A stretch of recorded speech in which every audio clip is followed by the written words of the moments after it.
Council for direction to, regarding coming back into. So moved, Your Worship. Councillor, seconded by Councillor Monroe. All in favor? Opposed? Carried. Moving back to the agenda, item 4.6, Mount Joy Ski Hill. I invite the representatives, Dean Peters and Ray Cottrell, to please join us. Welcome, gentlemen. Thank you.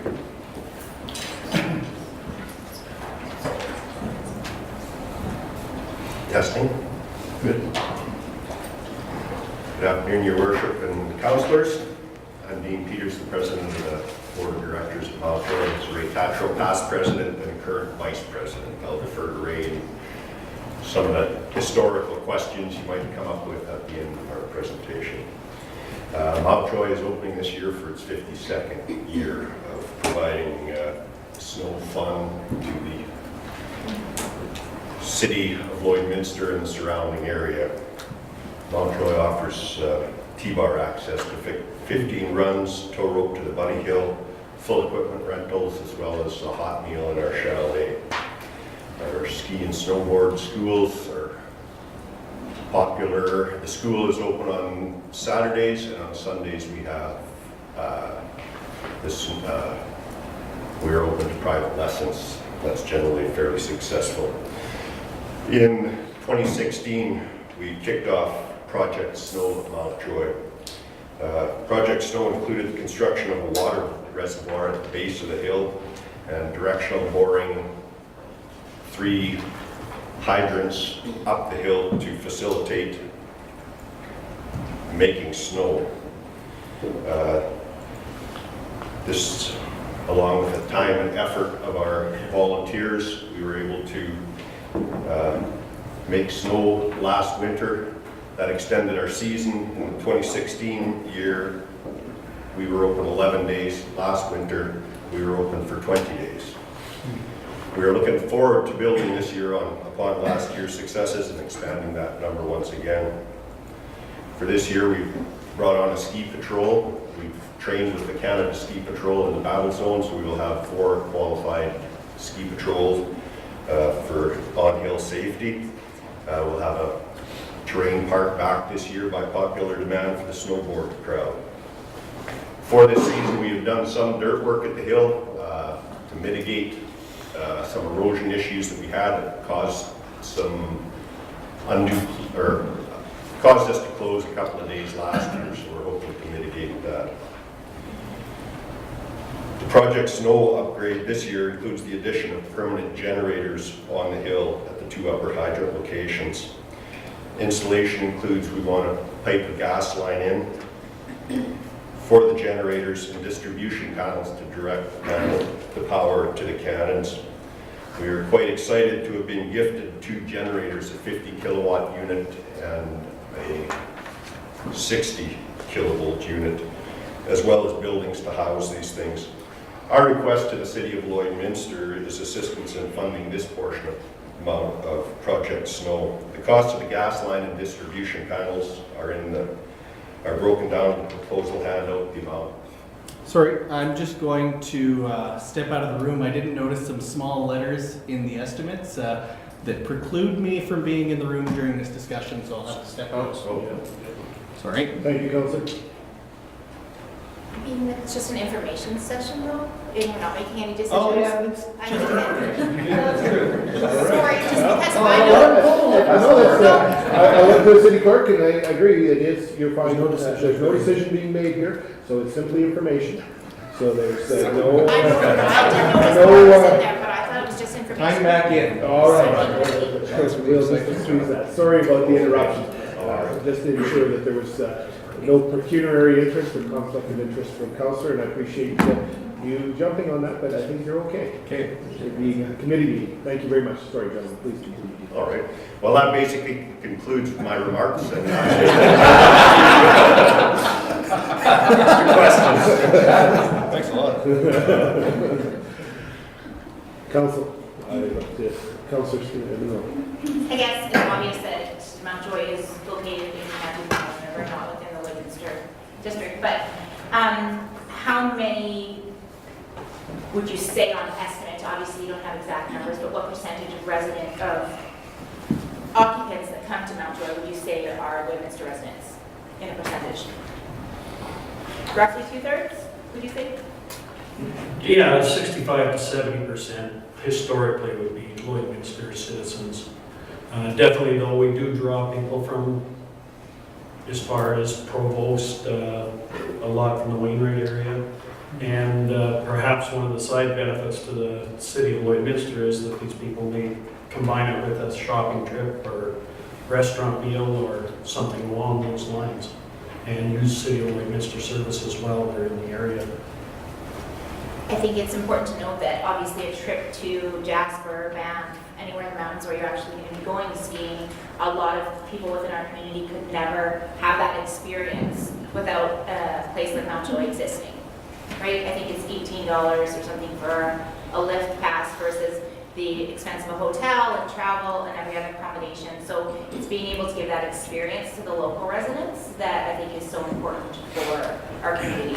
And I mean, a 15, 20-minute drive, and children are being able to enjoy and have an experience that they're not otherwise able to.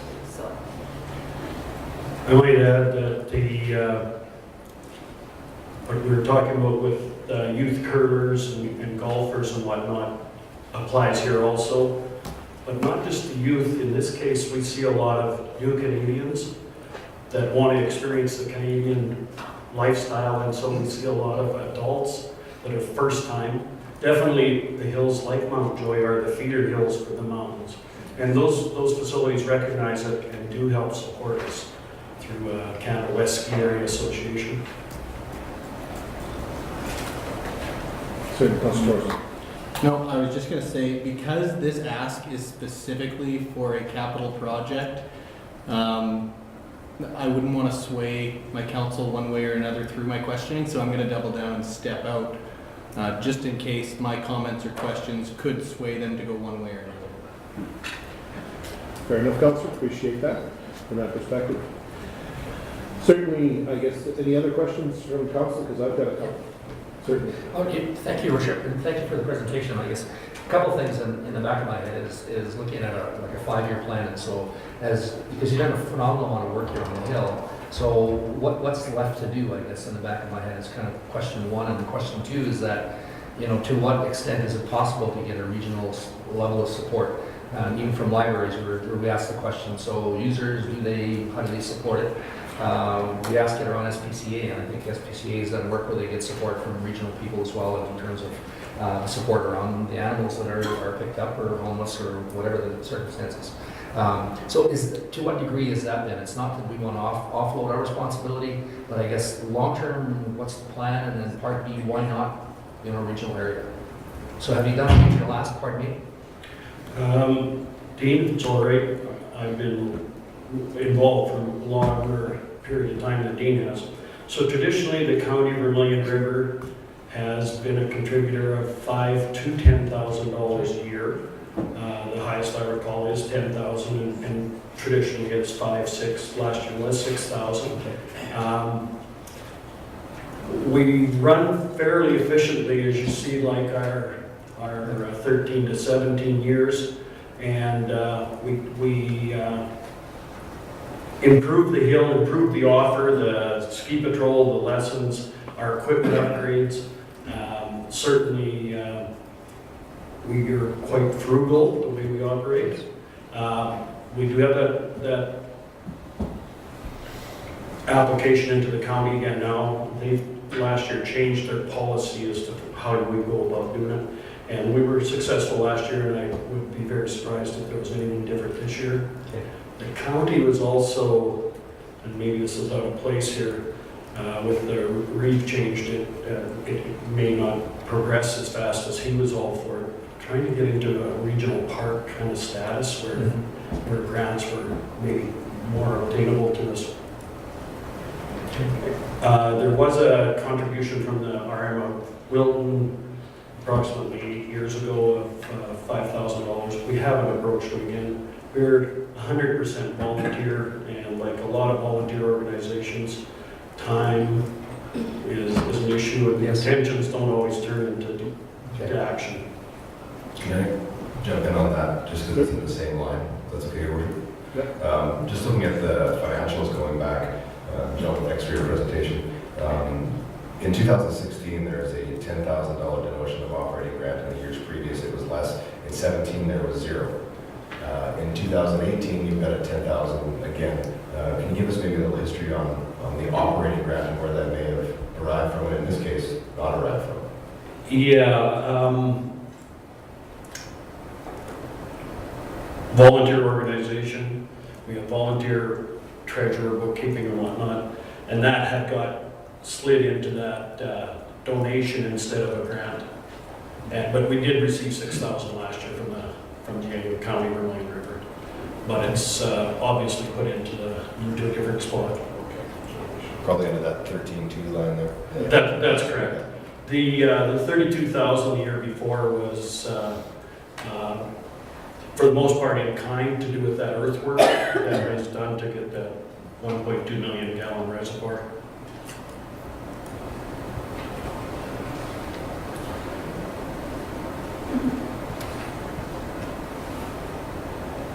Certainly, I guess the question that, these are all hard dollars, and I know certainly we've received a lot of donations from the community, businesses and people in and around the community, as well as the County Vermilion River, Milton, I'm sure, Britannia. Has anyone else been approached to consider partaking in part of this if hypothetically we granted X number of dollars, but it wasn't the full why? Would you be able to, have you got any other contingency plans in place if the city doesn't grant this money for this particular project? Yeah, we'll do like we've done in the past. It's very important for us to get that natural gas going in those gen sets. Partly to do with the manpower and working with water in 30 below weather is not very easy. And to ask guys to do it when they're getting paid is one thing. To ask them to go to work all day and then come out there and work all night with hard water. The natural gas, our diesel bill you see last year was $7,000, but in turn you look at the revenues from the open days. The fact that our whole hill was open because we did have the snowmaking, although with a lot of manpower labor, the natural gas will give us a benefit to that. That natural gas can't be in place now for this year. The ground disturbance would create too many other problems. So, but the gen sets, we're going to get them in place. We need those panels. Our intentions are to make it snow by the 10th or so of December, and get a good base so that we can be consistent. And as the snow gets developed there, the business model maybe needs to change to some paid staff, and then evolve into more days a week and a better product for the area that will attract more people and another recreation service in the area. Absolutely, yes. Certainly, it makes perfect sense. It's no different than, I go back to the old natural skating rinks versus the artificial rinks. If there was ice in, you've developed a better quality product on the ice. You do the same with snow. If you didn't kick into, Mother Nature doesn't kick in until January to give you enough snow. She makes for a very short season, but if you can start making snow now and put people in runs before Christmas, I'm sure that would be an added benefit all the way around. Yeah. One of the things that we like to tell people is families that ski together, stay together, and it is a good family sport. It's a little different than a lot of the other things that are individually driven. Absolutely. Councilman Rowe. So just, this one project is 14.5. So if you do get funding from the county from Vermilion River, is that strictly for other operational costs, or? We have some infrastructure, aging infrastructure in terms of our snowcats and our snowmobiles and that kind of thing. Okay. So we are looking at replacing a snowmobile this year too, and these are all parts of it. This project snow is one facet of it, but we are also trying to maintain and grow the business outside of that with our infrastructure. Right. So I'm just looking, the gas installation was 66.32, and you said that wouldn't be able to go ahead this winter anyways, regardless, right? That's right, because the county of Vermilion River doesn't install themselves, they have their own gas service. And the ground disturbance would create other problems with frozen lumps of dirt that you can't dispose of. And So just saying that to take the ask down by roughly $6,600. Just like, I'm just, whatever, saying, with that, any contribution would be better than nothing. And even if we were able to give some, it would help get this project underway. Is that correct? Yeah, absolutely, and like you can see the revenue numbers, when you're open more, the revenue, you know, in our idea over the years has been, hey, you use some donations, but you try to generate user fees to compensate. And if you can make the offer better for the future, you build reserves and replace that aging equipment and whatnot. We would put portable propane tanks for this winter now. And do you already have those? No, Okay. the panels we don't have in place, but Jonathan's company is doing the design on the panels. And I don't know, I think it's supposed to be ready like today, tomorrow. The schematics with the power supply. Perfect. Thank you very much. Any other questions, Councillor Buckingham?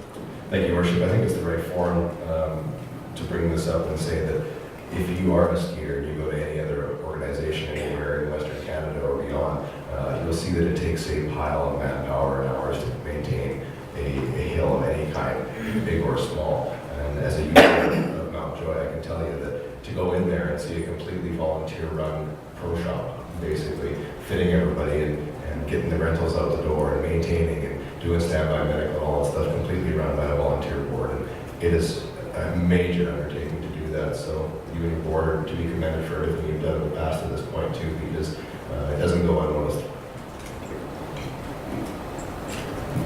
Yeah, I think that I'd echo the same sentiments that the councillors mentioned. That I had an opportunity, the ski hill invited me out last year and had a chance to catch it towards the end of the season, but it was just terrific to see the number of people out, see the volunteers out, and numerous groups that support this very function. It's just been incredible. To have 52 years, I was not aware of that, so that's a great time.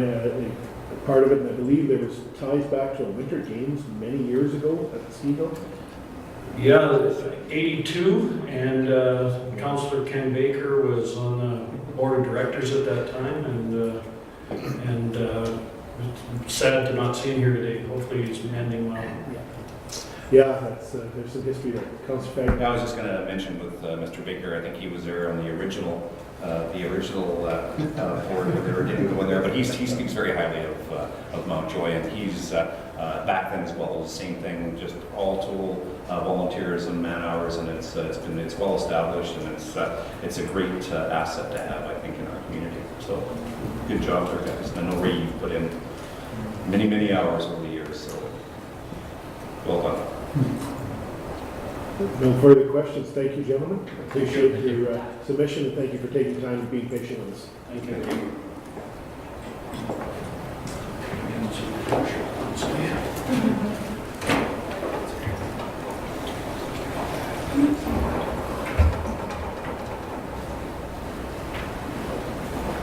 Welcome back, Councillor.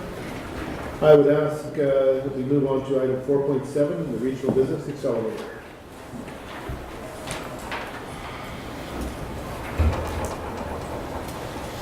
Good afternoon, Glennis and Wendy. I see we had Chad written here, but I knew Chad and you didn't look like Chad. No, we couldn't convince Chad to come today. Sorry, he's at a business meeting, so you're stuck with Wendy and myself. I think we'll do just fine. Thank you.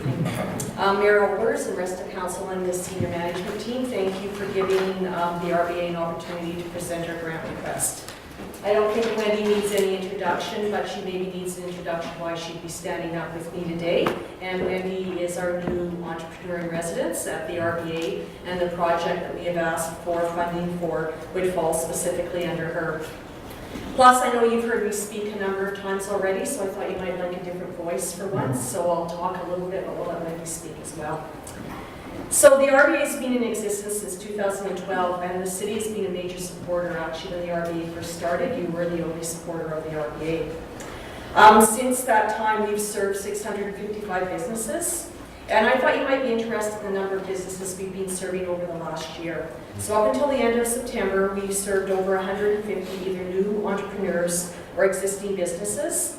And once again, because we're regional, I thought you'd be interested in knowing how many of those were specifically Lloydminster, and our percentage is about 76% are specifically Lloydminster.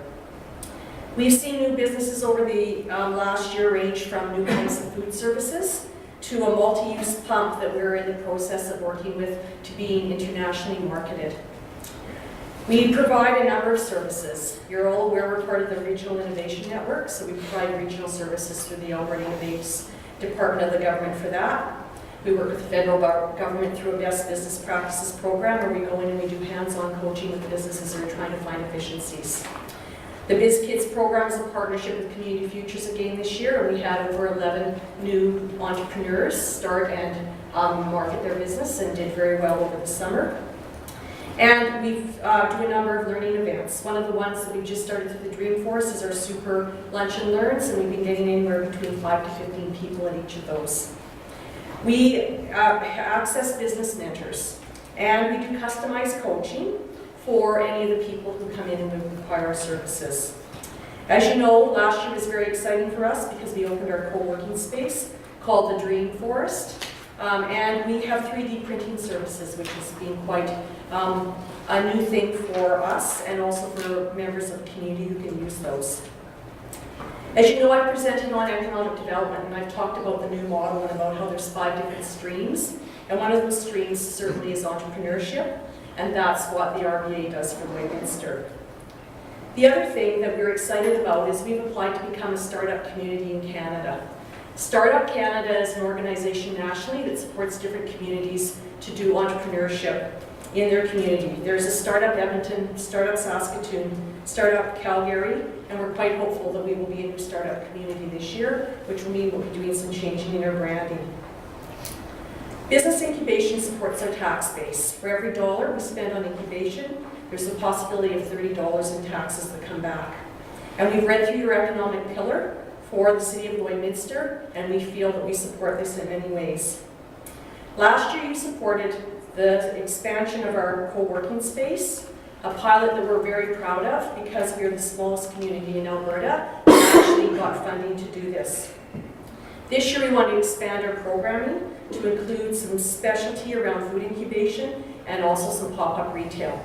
So at this point in time I'm going to turn that over to Wendy and she'll speak more about the actual programming. Thanks, Glenys.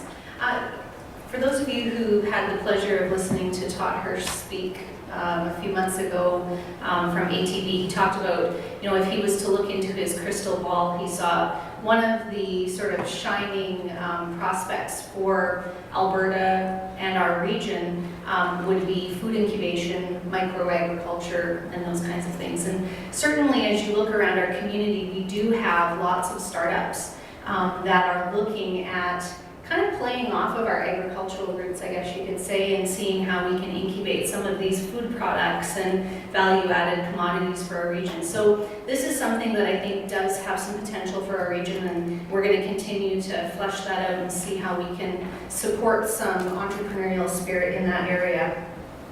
In addition to that, we would seek out, one of the things about incubation is trying to get that entrepreneur over the finish line, to get that first, step out the door. And one of the things that we know is that if you can provide a commercial kitchen space where people could, actually book that out for a certain period of time, then they might get that product actually out the door instead of just still sitting in their kitchen at home. And so we would be looking at partnering with perhaps an existing commercial kitchen where we could provide entrepreneurs with that space where they could go and actually get their product tested and off the ground. In addition to that, we would look to focus on pop-up retail. For those of you who are familiar with the incubation model, again, space has a lot to do with it, and providing people with that commercial frontage that they need to get their product out the door. And so fortunately in our community, we have at least about 2 million square feet of commercial property that's available. And I think our job at the RBA is to be that conduit to sort of seek out that space and provide the right environment and the right customer for our entrepreneurs to get their product out the door, test it, see what they need to do to get a full-fledged business rolling. So we'd be looking at those pop-up retail programs and making sure that not only do the entrepreneurs have access to the space that they need, but also the funding. So we work really closely with Community Futures to look at microloans and financing that companies would need to get started. And in addition, providing cluster support. And so, if we can establish some cluster networking, not just in our community, but in neighboring communities as well, so that we can be known as a hub for some of those commercial products. We'll be looking at really pulling some of that out and into a cluster so that we can really promote ourselves.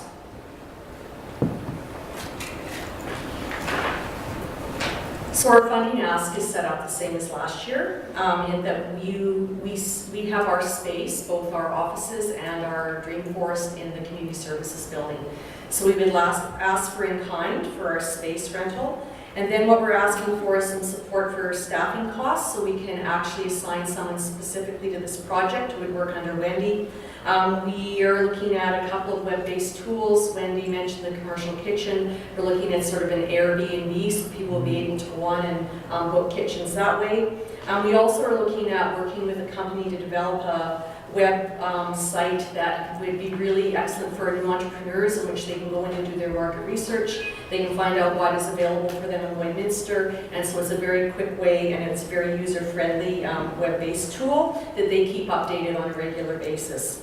So we're asking for $110,000, which was the same as our ask last year, and as you can see, that's about 44% of the total funding for programming that we provide in the Dream Forest.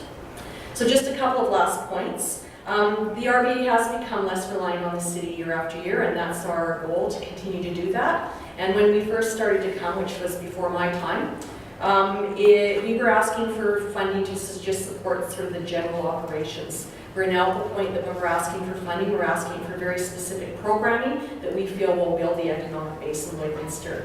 We know Lloydminster is in an economic slump, and we know that we need to figure out ways to diversify. And as Wendy mentioned, we have a great opportunity to take a look at this certification program and also give entrepreneurs an opportunity to try some of their ideas through a pop-up retail setup, which is a little less daunting than having to have everything you need right to start with. And statistically, we know that doing startups provide opportunities in a non-hiring environment. It develops well-rounded community members as they learn to do a lot of different tasks around running their own business. There's healthy economies, and it fuels local economies, and oftentimes these new entrepreneurs become some of our futures of some of our big businesses in our area. So we're open to any questions you may have for us. Council, I look to the questions. So Councilor, with this new project, you require more space? No, So where will you be doing the pop-up retail then?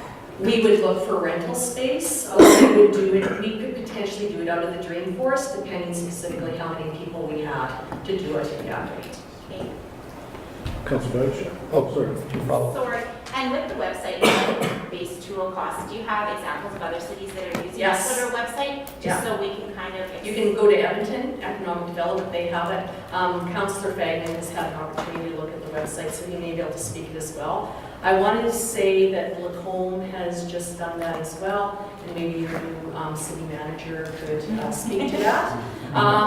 And there's a number, Stephanie, so what I can do is send you a link, and then you can actually have a look at it. It's very, very intuitive and very easy to use. Just so we have an idea kind of what we would Absolutely. employ and. A number of communities, it's through their economic development that have done it, but because we work with so many entrepreneurs that need to do the market research, we just wanted to move ahead with this and have it. But it would be a tool, for example, that Community Futures could link to so their clients, so it would be a tool that lots of different areas could use.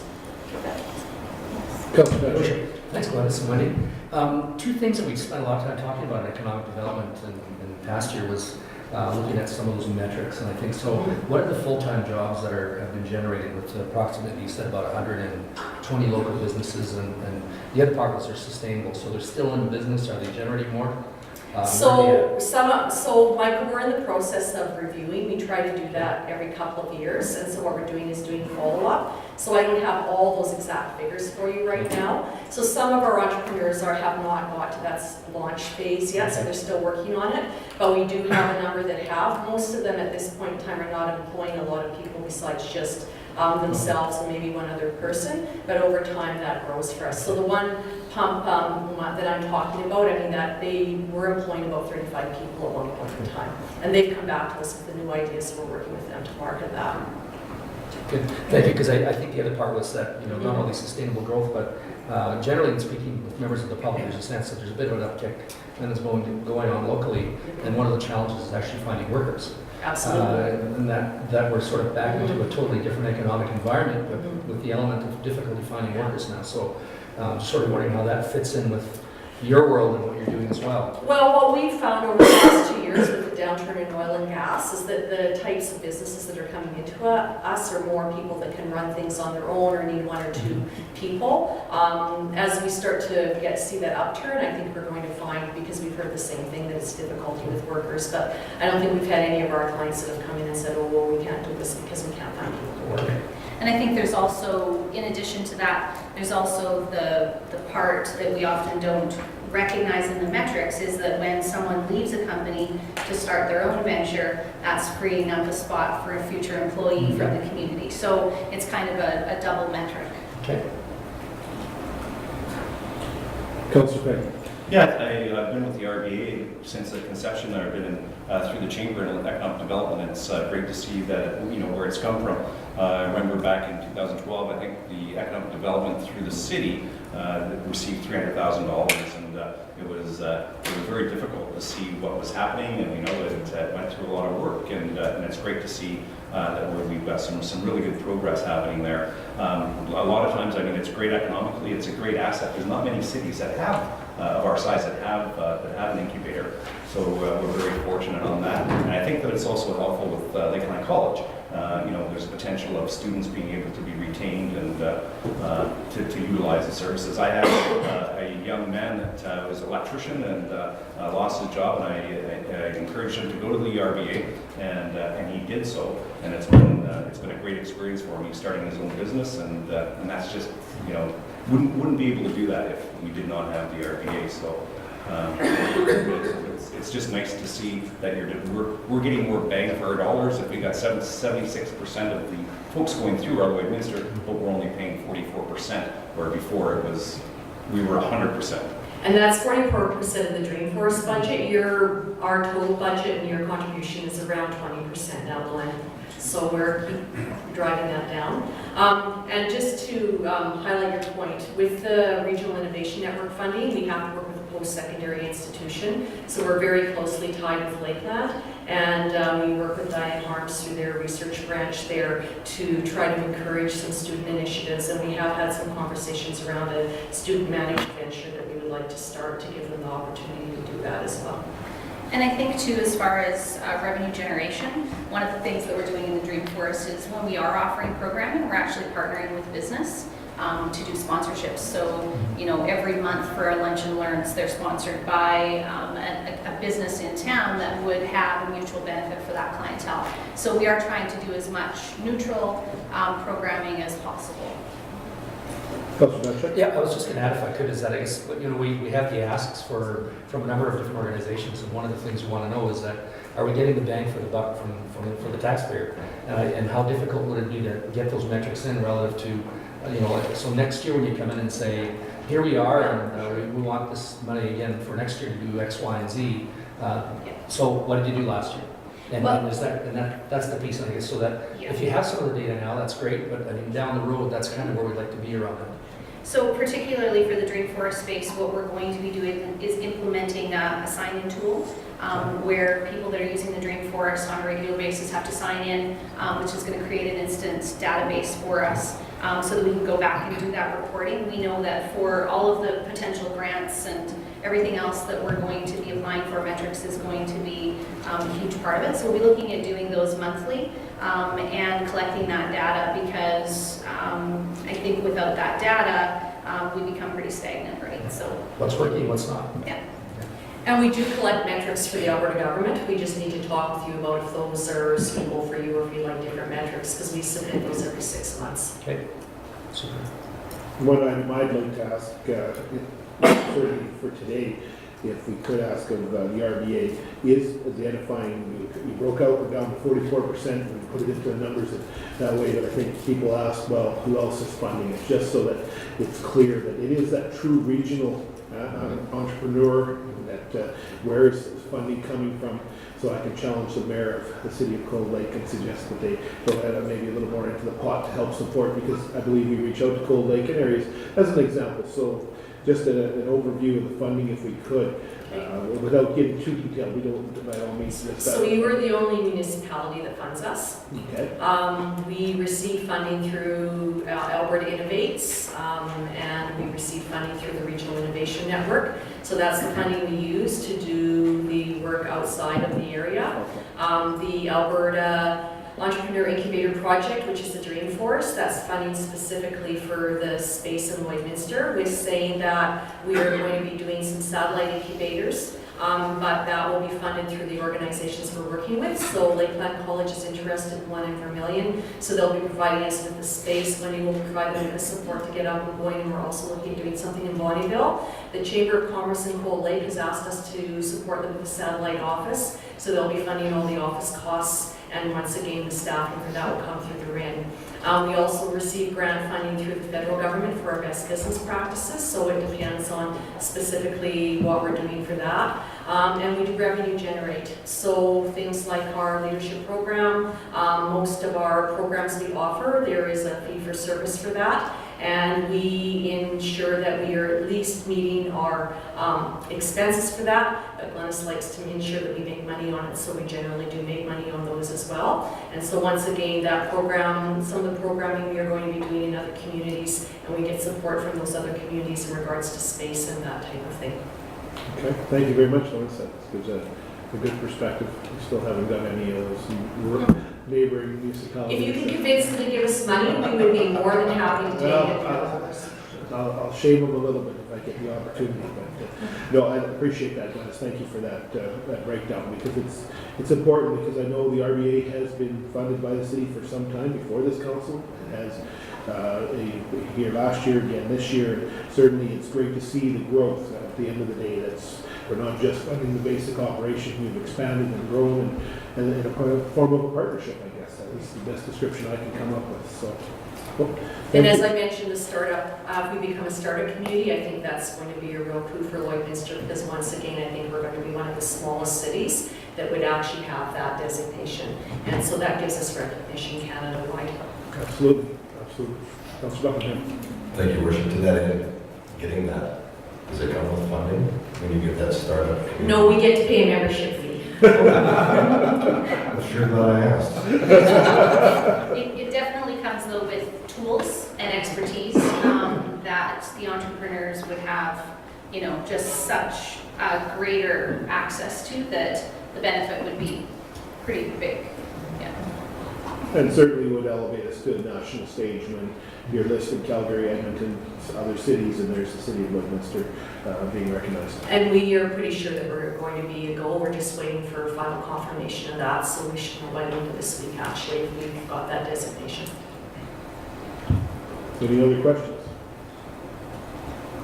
If not, thank you very much, ladies, for the presentation. Thank you. Looking at the agenda, we move to 4.8, the SPCA 2018. Funding request.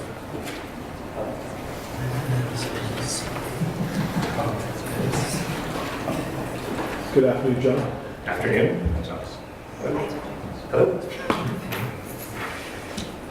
Okay, so to begin, Mayor Alderman, Councilor, thank you for the opportunity to present to you today. To begin, I would like to again thank City Council and Administration for their continued support. 2017 has been a positive year for us. We continue to experience record-breaking adoption numbers. The animals in our care are healthier and are spending less time in the shelter before either being reunited with their owners or being adopted out to new families. We've also made considerable strides with the surrounding municipalities to ensure they are paying an equitable amount compared to the City of Lloydminster for the animal care services. We will continue to build our while we continue to build our donor programs and develop new strategies to generate revenue, we still rely on the city contribution to support our operations. Therefore, to ensure that we will be able to continue to serve the stray and homeless animals in our community, we are asking for the city to again provide the $50,000 in city funding. In return, we will continue to be fiscally responsible and accountable to our donors and the community while providing the highest level of animal care. In addition to the $50,000 to provide shelter and care for the stray and homeless animals in the city, we are asking for an additional $10,000 to implement a marketing strategy to promote the benefits of licensing your pet in the City of Lloydminster. Currently, less than 6% of dogs and cats in the City of Lloydminster are licensed. Without a license, it's very difficult for the SPCA to reunite a lost pet, particularly cats, with their families. In fact, only 13% of stray cats brought to the shelter are reclaimed by their owners, leaving the SPCA to care for and find homes for these cats. As a result, the shelter is regularly at capacity for cats, which leads to higher operational costs, and often we must resort to reducing adoption fees to avoid overcapacity. Unfortunately, this is not a sustainable model for any animal shelter. Faced with similar challenges of cat overpopulation in their community shelters, Calgary, Edmonton, and Saskatoon invested in a marketing campaign to increase the number of pet licenses sold. Their multifaceted approach resulted in a major increase in pet license revenue, which significantly helps fund their animal care facilities. All of these cities also saw the number of pets reclaimed by their owners reach record-breaking highs, which helped reduce the number of animals at their facilities. The extra money generated from the pet license revenue could now be directed to community-based initiatives, such as a subsidized spay-neuter program, further reducing the number of unwanted animals in the city. If we are successful in increasing the number of animals licensed in the city, we will see the same results as the above-mentioned communities. The Lloydminster and District SPCA, in partnership with the City of Lloydminster, has shown their commitment to the welfare of animals in our community. We encourage Council to continue to support the Lloydminster and District SPCA by providing $50,000 to help us maintain our current programs and services, but to also invest that additional $10,000 to inform pet owners of the benefits to licensing their pet and to ensure more stray and lost animals can be reunited with their families. Thank you. Thank you, John. Councilor Thorson. Thank you, John, for your presentation. My question was,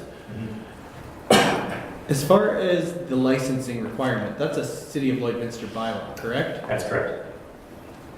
Here's where my thought process is going. The City of Lloydminster has people who work in marketing positions. I'm just curious if we could somehow work it into what we already do and already pay people to do some of this marketing to try and get people to get their pets licensed rather than providing funds to do it. It might be more efficient than to spend $10,000. For sure. I mean, the thing that I really want to emphasize, as right now with our current partnership with the city, all of the license revenue goes to support the SPCA. There's a tremendous amount of revenue that can be generated that we haven't, I truly believe, that we haven't tapped into. So whether it's putting that money and based on that budget that I laid out as to how we spend that and have the city partner with us. So, you know, again, we can help with the messaging as to the connections that I have to other organizations in the communities when it comes to animal care and working with the city. However that looks, I mean, the biggest thing for us is if we can increase that, the licensing, again, the revenue, and we can get more animals home. And at the end of the day, we don't want them in a shelter if they belong to someone. So the licensing is one way that we can do that. And really for us, I mean, the biggest thing too is that revenue that's generated. And when you look at the numbers and how successful those three communities that I mentioned have been, and the ability to then take those revenue and put it back into the community through subsidized spay-neuter programs, I'm not then asking the city, hey, provide us that. We're generating that through the revenue, and that's benefiting the community. And honestly, if we're able to do that as well, I don't have to come every year asking you for $50,000 because we're generating that in license revenue alone. So I really think that with a little bit of an investment, we can actually see a considerable jump because there's no reason to believe that there wouldn't be. Fair enough, thank you. Councillor Yeah, Craig. that was along my, same idea that I had. I think probably one of the biggest things, something I didn't realize earlier, was that all the funds do go back to the SPCA. And I think that if that was focused on, that it wasn't going to the municipality, you would have much more success in advertising and pushing it towards that it is all to the SPCA, nothing to the city. For sure, and I think that people really responded when we inform people of that, and they say, well, I didn't realize that. And that's a lot to do with messaging too. It's a very unique partnership that we have. I mean, so all of the cities that I identified have separated their SPCA humane societies and their city enforcement animal care facilities are separate. So whereas we are still very much collaborative in that. So the benefit of, yes, it does come to support our services, and there's so much more that we can start to do to the community. And people are, again, more likely going to support that idea as well, saying, yes, it's benefiting our services and seeing benefits. And I mean, it makes a lot of sense to me from a book perspective. Councillor Batchel. Thanks, John. I also want to thank you for promoting the acting career of some council members in dinner theater and like. I know we never hear how wonderful, well, we hear perhaps way too much how wonderful or whatever it is. I know that we have to be careful how we approach them and deal with them now in their face. So I was going to suggest another thing as well, though, is that in the business program, and I taught a communications class in the business program like in college, there's potential for an annual project where in one of those communication classes or marketing classes, they could design a marketing program for you on an annual basis, as part of the curriculum, where they're looking for opportunities to do real life things. And so we were involved in doing fur babies, and I think they continue to do that as an advertising campaign. And one was, imagine if, what percentage of babies are euthanized because they didn't have a home, or that kind of thing. And some are pretty graphic and powerful, but I think the potential exists. They continue to look for real life applications that they can sink their teeth into. There's nothing more motherhood and apple pie than a pet. And there might be uptake on that where they can have a partnership where every year you get this blast of free marketing out and great partnership as well. For sure, and even for the little bit that in the time that I've had, I mean, the creative is relatively quick to do. But the thing is, it's the exposure of it. I mean, if you drive around the city of Edmonton, city of Calgary, and you see billboards, you hear it on the radio. In my presentation, I don't know if you had a chance to view, there were actually videos in there too, and just some of the commercials that they did, and the messaging is it can be challenging to find. When you get an orange tabby cat, good luck, right? If there's no identification or no microchip on them, or license, it makes it very difficult. And people don't think to come to the shelter either. So if we are able to connect them through a license initiative, and it gives us a lot of statistical information.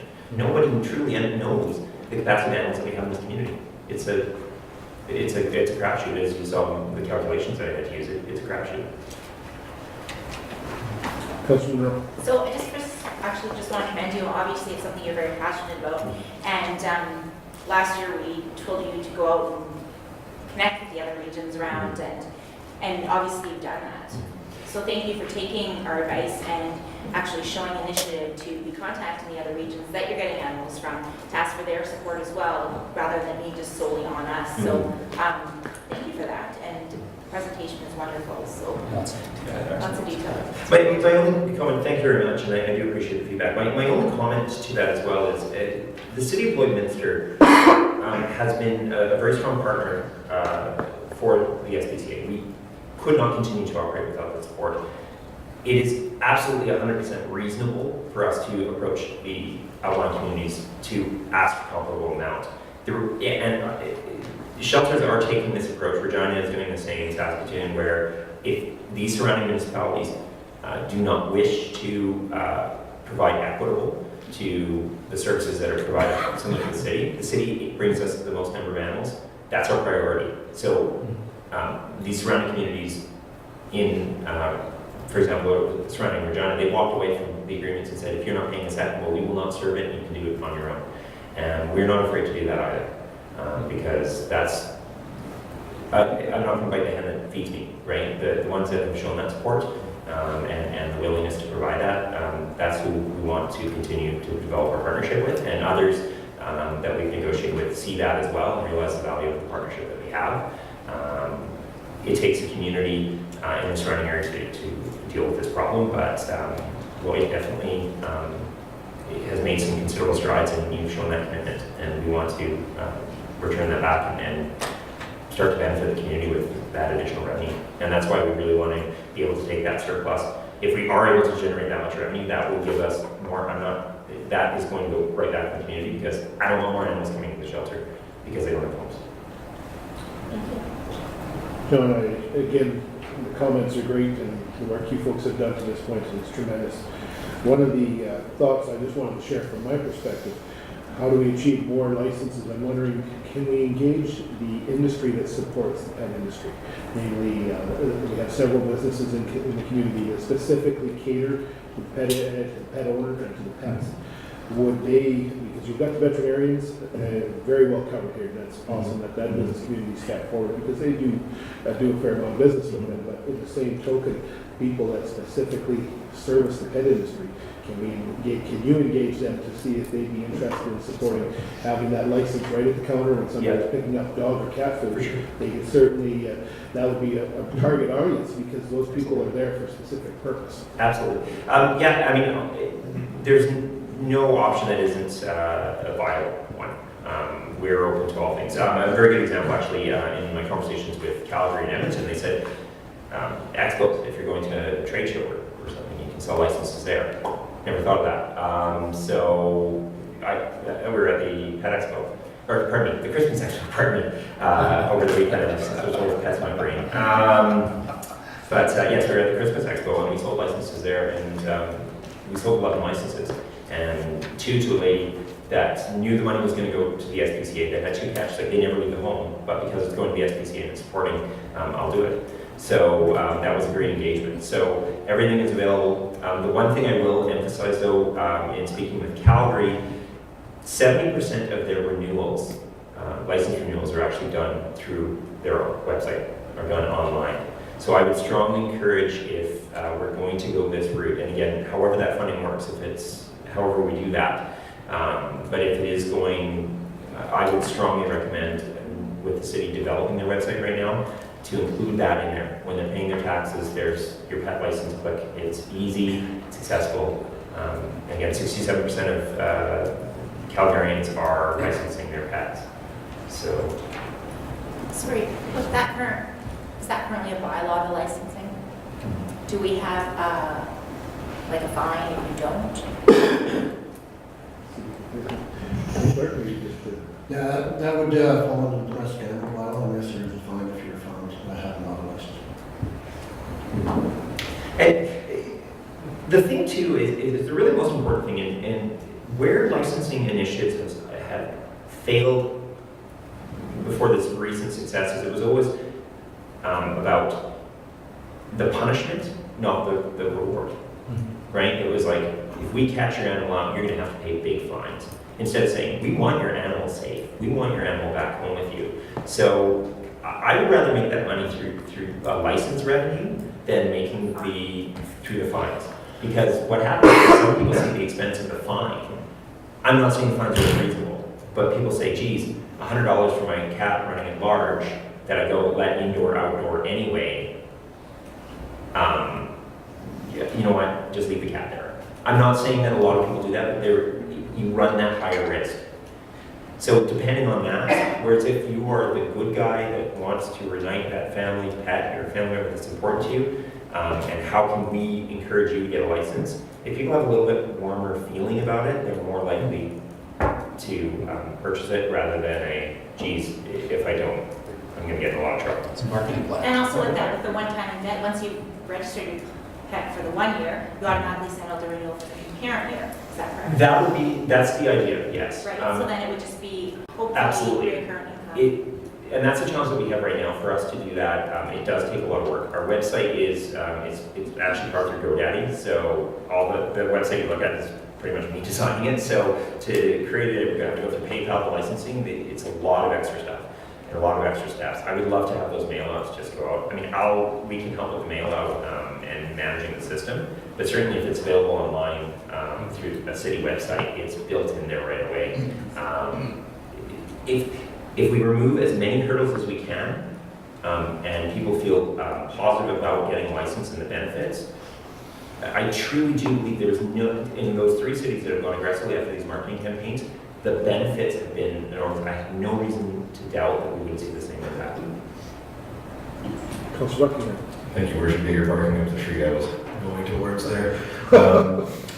So we do all these licenses, and next year, you get your renewal from us, from you, from whoever. At some point, are we contravening the bylaw? Because now we have admitted pet owners who have paid a licensing fee, and we send it out and we don't do a follow-up, and we've got no renewal. The pet passed away, the pet was moved on. You know, my question comes around administratively on this through the bylaw, maybe to the city clerk. Are we obligated at that point to follow up?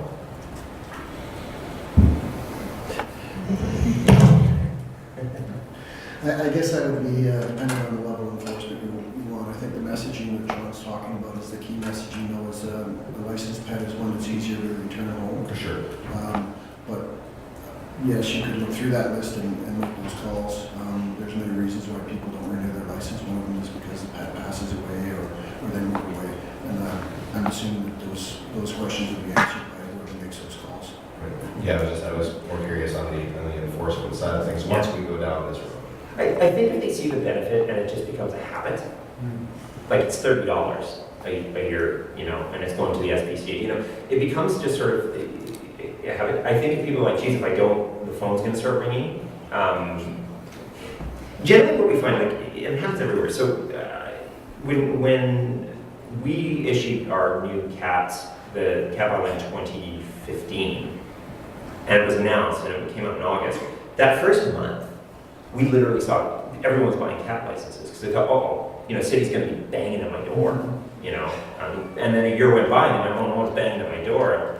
He never goes outside, right? So no one's asking, I'm not going to. So I think where the messaging again is that positive messaging and benefits, and people are more inclined rather than this, no one's noticing, right? So No, I just felt it would be remiss if we didn't bring up that part of it because we have a bylaw speaking to this. Yeah. Right. The last question I have for you, I think I already know the answer.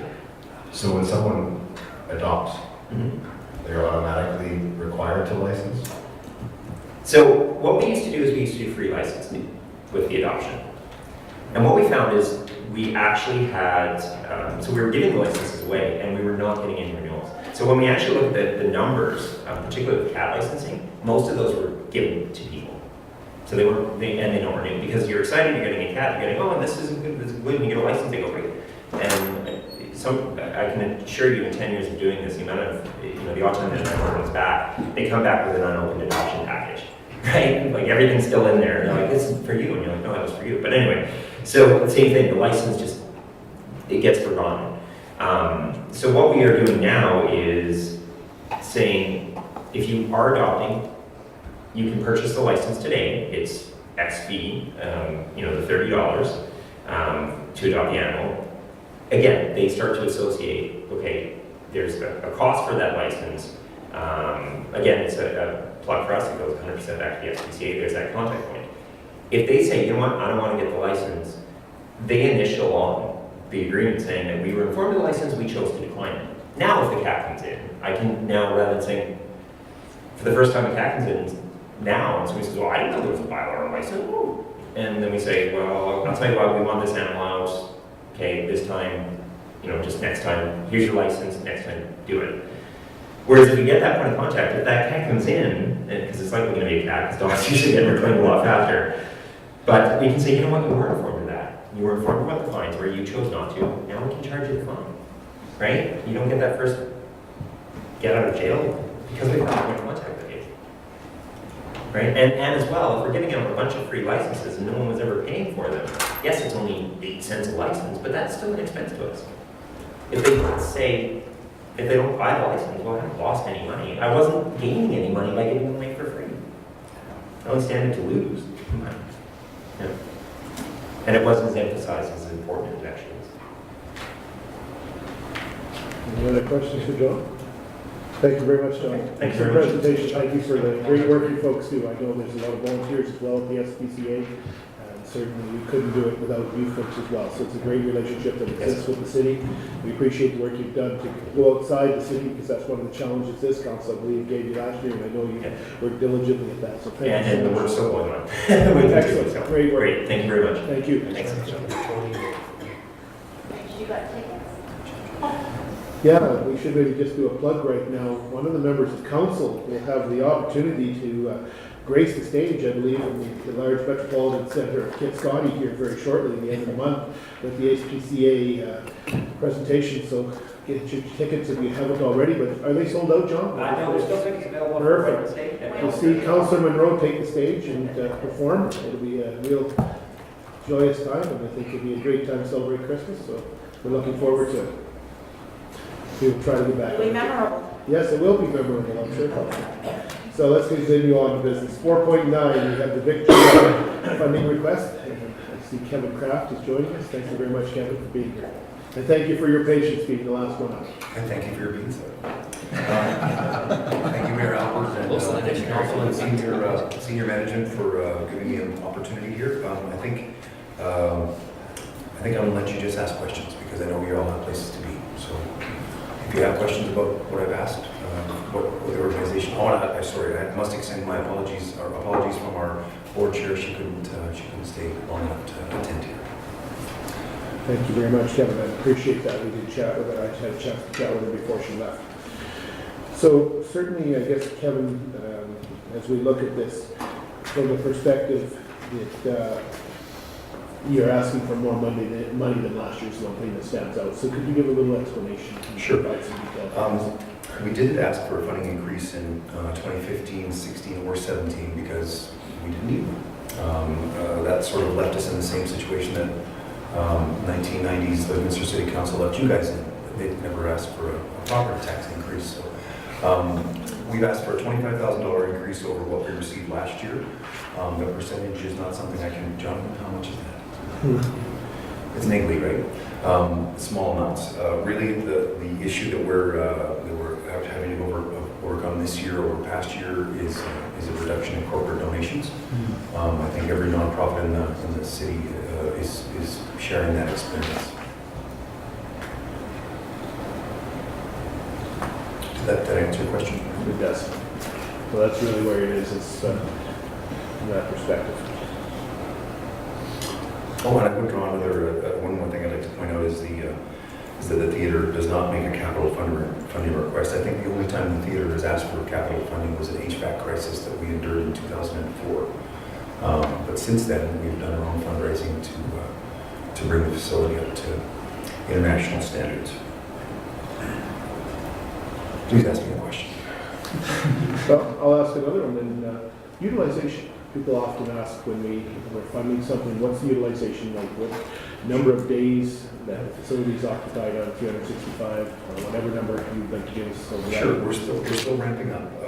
We still ramp up every year. We should still hit 200 event days this year. I shouldn't say that, 200 events. There are days that we have more than one event in a single day.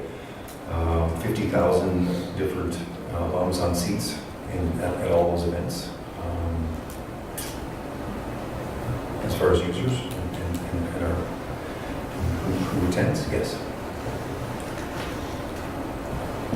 I have a question. Certainly, Councillor Dutch. Thanks, Kevin. I have a question. So in terms of the other partners, the Lloyd Public School Division and Wood Catholic still remain as partners? So They do. Are they increasing their contribution as well? We are not. The TIPS agreement that we have in place ends at the end of this school year. Okay. We were reluctant to renegotiate with the public school division last year based on the fact that they might not have existed, depending on what the Saskatchewan government did. I know that to ask for more out of either school division is going to be a challenge, but they are still very strong partners. The only partner from the original partnership that our financial partnership that the theater was built on was one that involved Lakeland College and the two school divisions. As you all know, Lakeland College left that arrangement approximately 5 years ago. That cost us $60,000 a year. And I don't see them in a position to change their investment at this point either. So does the arrangement still work in the same way? So I don't remember what the public system gave, but does it basically, if it's $20,000 on their contribution, they got the equivalency of $20,000 worth of rent back, they could use it? Yeah, to put real numbers into it, the TIPS agreement is about $32,000 of our annual operating revenue, and that's split evenly between the two school divisions. So to use rounder numbers, if each school division gave us $10,000, and each school concert costs us $600 to help them out, then they're billed up to, at a nonprofit rate, the same nonprofit rate that we use for other nonprofits. They're billed up to the $10,000 of their arrangement. If they go over that, which actually the public school division has quite regularly, then they're just billed at the same rate, just above and beyond. So we get a payment from them at the end of the year. Usually it balances out. Once in a while we send them an invoice for a couple $1,000. Councilor Rowe. Not really a comment, or a question, rather a comment, just for the public. When you look at how Lloydminster measures up, we're very fortunate to even have a facility that can hold these type of events, from recitals to concerts to what have you. SPA fundraising dinners, yes. Yes. So for the annual funding, for the request versus other communities such as Moose Jaw, their request is $367,000. And just to look at that chart, I think it's available on the website for the residents to look at, is the ask for the Juba Community Theatre is a lot less in significance compared to other communities. So when we look at the resources and what we get for our dollar, I think it's theatre and the opportunity for residents is something that you can't really put a huge price tag on as well. So. I appreciate that, Stephanie. We also, we run a very tight ship. There are 4 full-time employees and 2 half-time employees. Everyone else is casual, and we benefit from at least $20,000 worth of volunteer investment in hours as ushering, doing ushering and other things around the theater. So yeah, a tight ship is essential. Councilor Buckingham. Thank you, Your Worship. As one of my city-appointed boards, I sit on the Vic Juba board, and I think it's only fair that we say that Friday night is the Vic Juba's fundraising night, since we've gone down that road. So there are still tickets available for Friday night's Taste This, are there not, Mr. Kraft? I believe there are, Aaron, yes. They can be purchased. Yes, we are having a fundraising event this Friday. It's a wine and beer tasting and an old-fashioned country dance with corned-fed turkey. So please join us out at the Fowler Hangar. Yeah, so $65, cheap. That's a little advertising there into the committee meeting, that's good. Yeah, so the point of it, in all seriousness, being that the theater also, and the theater board also goes out to fundraise to help offset the cost of the operation of the theater. So we do our part. Appreciate that. Councilor Thorson. Thank you, Your Worship. My question was just around kind of uptake and around utilization. Just have you guys seen quite a bit of a downturn hitting your attendance because of economic conditions and people having less, let's say, disposable income on more luxurious items? Attendance, no. And I think the reason that, actually, I'll draw a parallel between the Lloydminster Concert Series Association, which is a presenting association that uses our theater. Their numbers this year for season subscriptions are way up, and no one can really put a pin in why that is. But I personally think it's because a lot of us are not going to Vegas and Edmonton and Calgary to see shows anymore. We realize that for $120 I can see 6 shows at the Vic Juba Theater. So it is, Stephanie's right, we have a gem of a facility, and we actually get people who come from Edmonton and Saskatoon to this room so they can be closer to the artists and generally pay less to see them,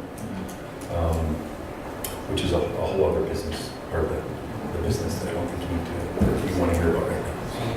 No, that's great. Thank you. Councilor Federer. Yeah, and it certainly is a question. You guys do a wonderful job of running it. You had mentioned community rentals, or commercial rentals to myself, so Yes. that's playing a factor as well. which I thought you should perhaps share with council here. Sure. Three sources of revenue. One are the McDonald's season shows that we present. These are the acts that we hire to bring in and present to the public. There are obviously tips and other nonprofits, dance recitals, etc. But a good body of the money we raise is from commercial rentals. So, for example, the Rock the Country show that was there on Friday night, that was brought in by Krabby Mike and Krabby Productions. Stampede Entertainment will bring in Brett Butt. I would say for every one show that we bring in, there's probably 10 rentals from outside promoters. And we are actually seeing less of those in our building than we have in previous years. And I think that's because of the perception that people in Lloydminster are sitting on their wallets. But I can tell you, I just sold 550 tickets to a bunch of people who were pretending to be Tim McGraw, Shania Twain, and we managed to send $25,000 down the road into that promoter's hands. So it can be done. And I think honestly, when it comes to luxury items, is it a $250,000 ski boat, or is it 2 tickets to see Jan Arden sing Christmas songs at our theater? It's a relatively I guess a lesser luxury item than I think people are used to shopping for in this area. Maybe. But that's one of the reasons that I think as the new casino comes online and their showroom happens, I think Lloydminster is going to be seen more as a destination, or can be seen more as a destination to go and see live events. You've got great venues like The Root and Station 51 and others where live performance practitioners can make a living. And I think we will continue to be the center of that for the city. I think the Big Jew certainly acts as an anchor to a lot of the culture and entertainment from that perspective, and I think that's a very important part of our community. It's tied to Lakeland College, and we've been there from the beginning. Certainly appreciate the work that they do and the work you folks do, because you said go out and fundraise. That's appreciated.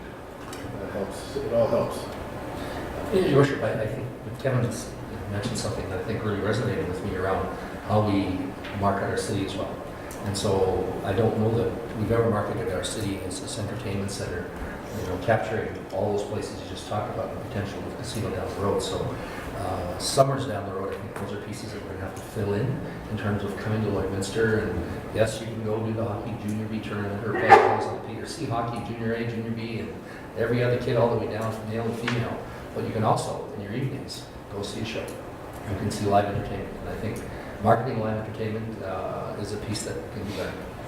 And I think that's a potential revenue stream. That's another thing that theater could be involved in as well. I mean, I'd love to see a blues festival or a bluegrass festival or a burlesque festival or something. I mean, I've only got through the B's, obviously, but I'd like to see something like that happen for the city. And I think, given our background in event management and ticketing and et cetera, then I think we could probably we can remain at the core of that and probably push that in a bigger way than we have.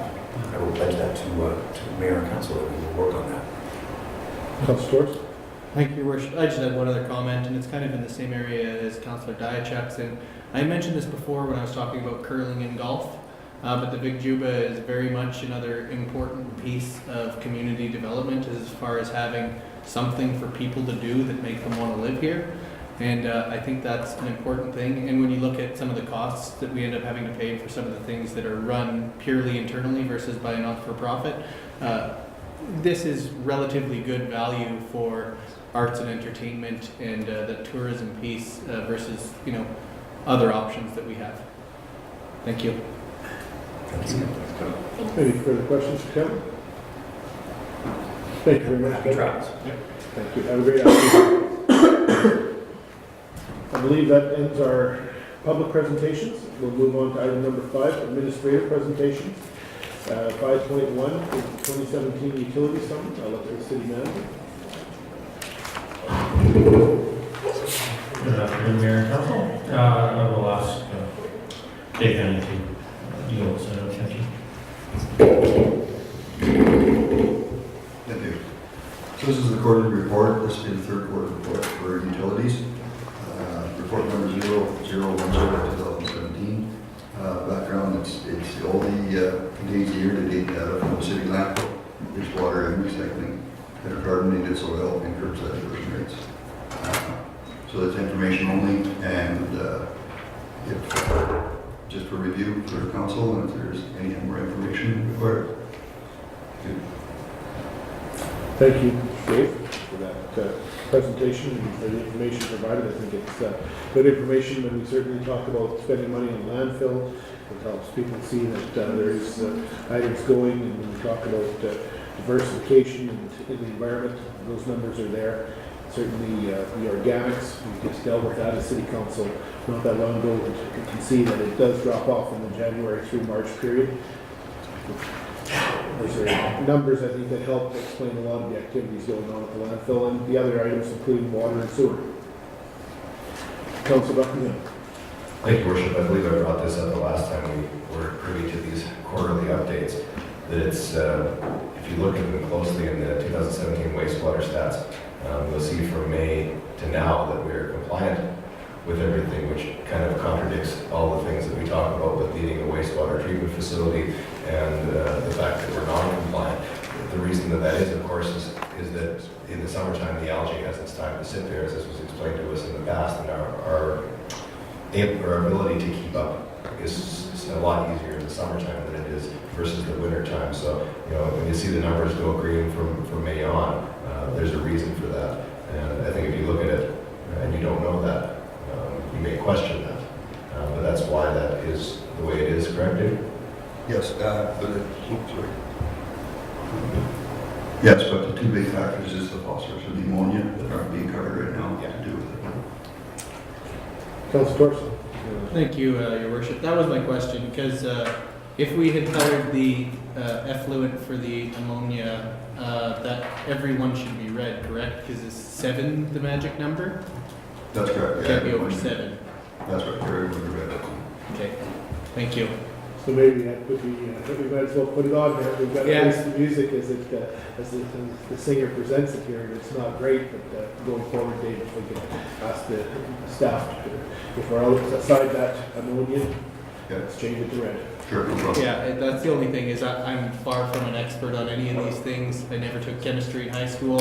So long as you can give me a green or red for good or bad, that would be great. Thank you. I didn't realize they gave away a Cantonese without having chemistry. That's all. That's all good. Councilor Dyche. Hydrocarbon candidates, some drainage is obviously in there. So are those coming from, where's that soil coming from? And I guess the other part is that should some of this be going to the site north of us that handles it as well? Or I'm just trying to decide what part of it goes to where. So hydrocarbon contaminated soil, and see numbers ranging from, February is 285, I think these are tons, yes, tons, to April 7,400, September 5,000. What page are we on? Can't even tell you that. I believe it's page 105, but it's the second page of the actual report. Wow. You're looking at. Yeah, you have the title page, one slide, and then, it's the first page of slides. Yes, I have to get some information. Karen's down with the flu today, but I can definitely find out and get back to you. I'm not sure if this is the soil that actually goes to Ridgeline or not. Okay, I was just trying to decide to figure out whether it went there or it was to us or. I'll find out and get back to you for sure. Okay, thank you. Any other questions or comments regarding this information? I think it's good information to have. It gives us some great numbers to at least see the numbers perspective when people ask about recycling and things like that, certainly for our waste facility.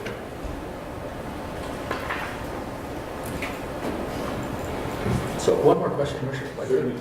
And we had someone ask a question, it feels like a year ago, but it's probably more like 6 months ago, where fees relative to bringing a load of concrete soil and then getting to a different payment where it's clean soil versus clean or dirty waste or contaminated. So I'm just trying to figure out where it would be on that chart. Because I see clean concrete and asphalt, and then I don't see. I believe there's clean fill underneath, Councilor. What am I looking at, sir? Did you look Yeah, at- clean fill. Yeah, so without getting into the rates. Because one of them was that if you took a picture and it was more than 10% of concrete or other waste on top of it, then you automatically went into the next category. It was a higher rate and a higher fee that we charged them. So I was just trying to look through here and see where I'd find a fee for that, I guess, dirty or contaminated soil in there. Yes, Your Worship, through Councilor Diak. If there's black dirt and grass and stuff put in with the dry concrete, and if there's the concrete or asphalt that comes in, then it's classified as dirty load, contaminated, is how it's classified. So which one would show up in then? If you have cardboard, clean concrete, asphalt, and clean fill wood chips, or would that go to, I wonder if it's unrecyclable concrete, because if there's such a point to mixed load. oh, actually, I'm talking unrecyclable. I'm thinking that may there's very potentially be, little I there. don't know for sure. No, maybe that. The people are pretty good now, they've got a pretty general understanding.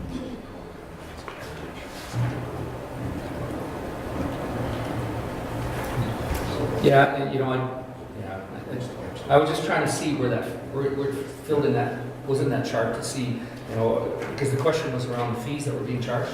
And if there was a lot of it, then the question would be is do we need to address the fee? If it's just a minimal amount, and you only have the odd user bringing some dirty fill, then, you know, it's not that big a deal, so. Your Worship, through Councilor Diak, again, we'd have to verify this, but I'm assuming when we take in clean fill, it would be a clean fill category that would be topsoil or dirt that isn't contaminated with concrete chunks, pipe, etc. Yeah. When it's categories as a dirty load or contaminated load, it would be under the garbage because it would be landfilled with the rest of the The very garbage. top. So I'm assuming it's in the actual garbage category. We'll verify that with Yeah, it would be interesting to see Karen, but if that's where we're able to determine. I mean, we got the in-service and they take a picture and you look at it and see if it's 10% or more, then it's dirty fill and there you go kind of thing, right? And the reason for the increased fee is we want the contractors to ensure their slope rates separating Yeah. the garbage out of the fill prior to coming to the landfill, so you can put it in a designated area for clean fill and landfill the contaminated portion of that. And it was, if I could subsequently point it out, is if you put your concrete at the bottom and the clean dirt on the top, you get a picture of clean dirt. We would catch it when it got dumped. Good. Councilor Dorsey. Thank you. I just have a quick two-part question. Influent, that is water coming from the river intake? That's the question, is it? Water from the intake? Monthly flows. There's effluent and influent. Yes, the inflow would be coming in, the outflow would be. From the river intake, so then the peak in June would have been because we shut down the river intake to do repairs on it, so then we had to fill the reservoirs back up after we were without them for a few days? Yeah, that's correct, and also the watering and stuff that goes on. It's not how much watering you made, but there's a lot more. Right. Would you consider this to be, that these are regular figures for a normal year? I believe they are, I think they would have been on to me if it wasn't, so I believe they are. Perfect, thank you. Remember some of these numbers when we get later into this budget.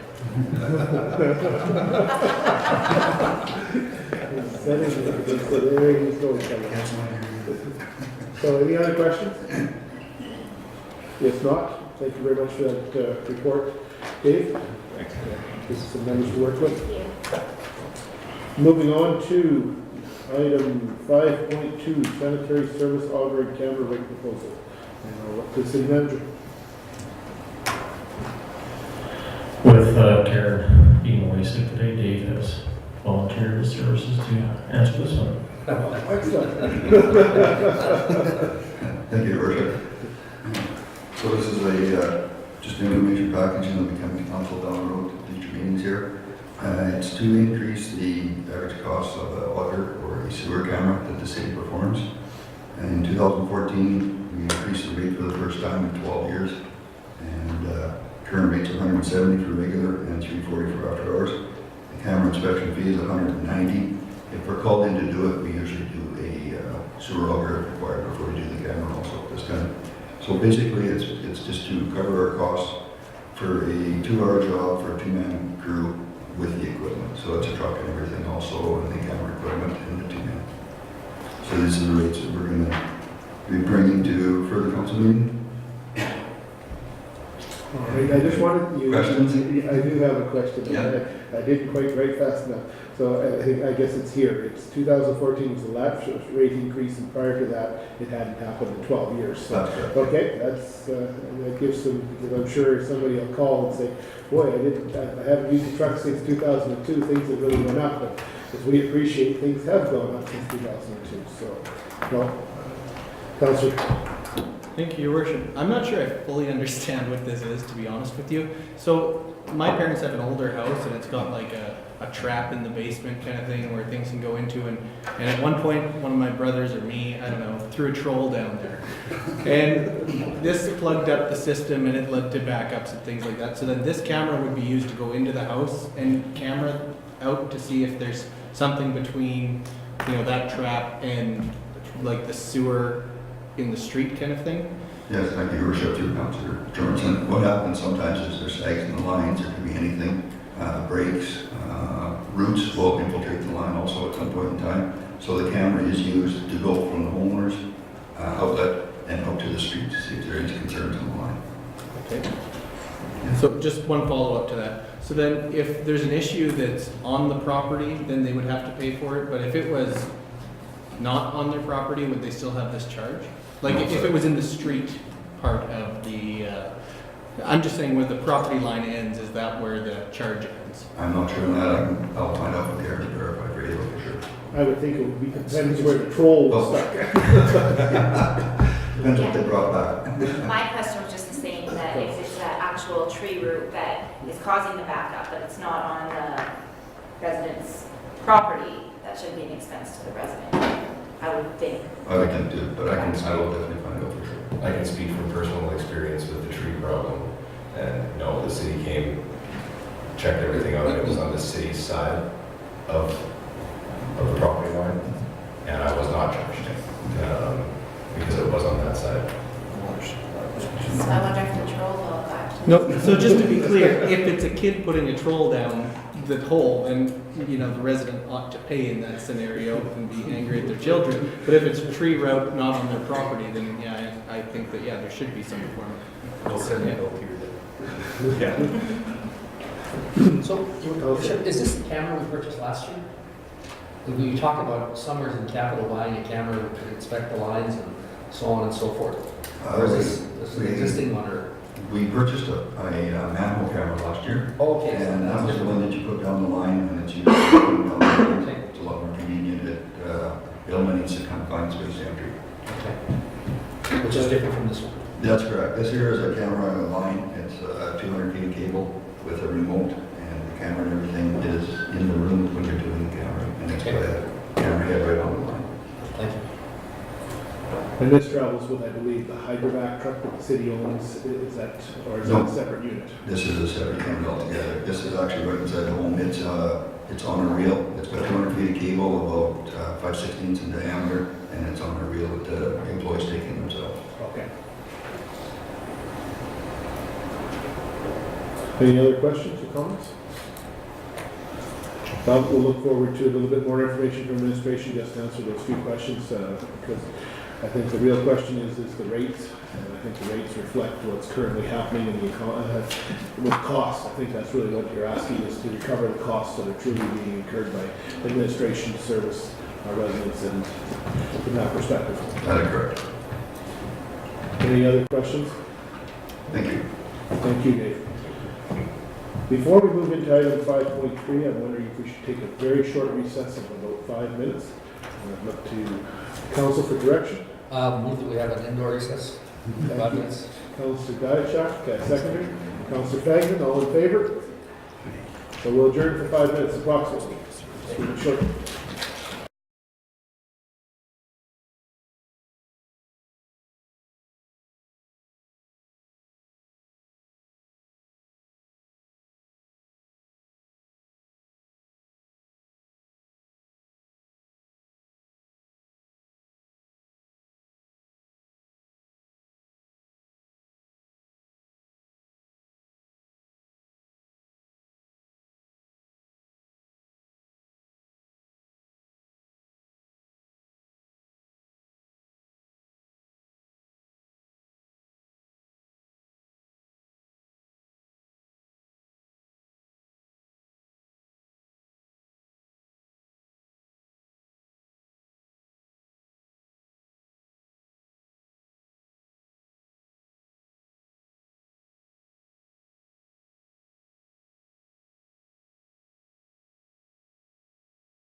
Councilor Kirkpatrick. Motion to return from recess. Thank you. Seconded. Councilor Buckingham, all in favor?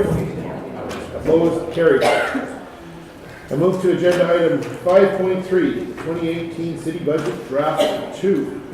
I'll look to the City Manager. Thank you, Your Worship and Council. Today we are prepared to present draft 2 of the budget.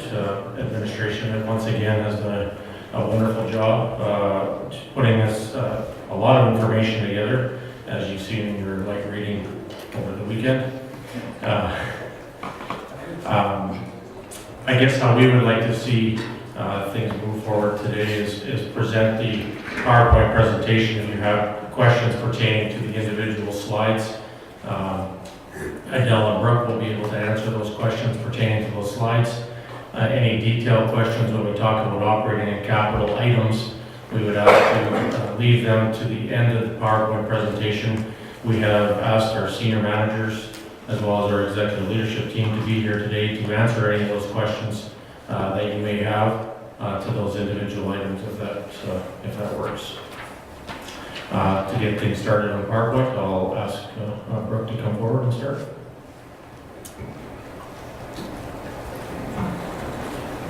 Good afternoon, Brooke. Before you start, I'd just like to make a comment from my seat as mayor. The opportunity to be in the office Saturday afternoon, and I found folks in the finance department, Brooke, Adele, and some other staff working this weekend, and thank you very much. I just want to state that right out front. It's tremendous to see you folks. I stopped just for a few moments, and I was concerned when there was cars in the parking lot, and where did I find them? I found our finance department busy preparing this budget and the work. So thank you very much to both of you, to your staff, team there that put in time this weekend. I hope you did get out of here after I gave you some direction on Saturday afternoon, so thank you for that. Muchly appreciated. Please carry on, Mayor. Back with draft 2 of the budget. We're going to go through the operating budget first, and I can speak to that, and then I'll turn things over to Adele, and she's going to talk about capital and reserves. So to start out with, we wanted to reiterate the guiding principles that we used in preparing the second draft of the budget for 2018. We wanted to ensure that we delivered a balanced budget and thought it was important to try and maintain current service levels. We also wanted to deliver a budget that was reflective of council's priorities. And we wanted to reduce and eliminate our dependency on land and utility surpluses and focus on building our operating and capital reserves to ensure the city has a healthy financial future.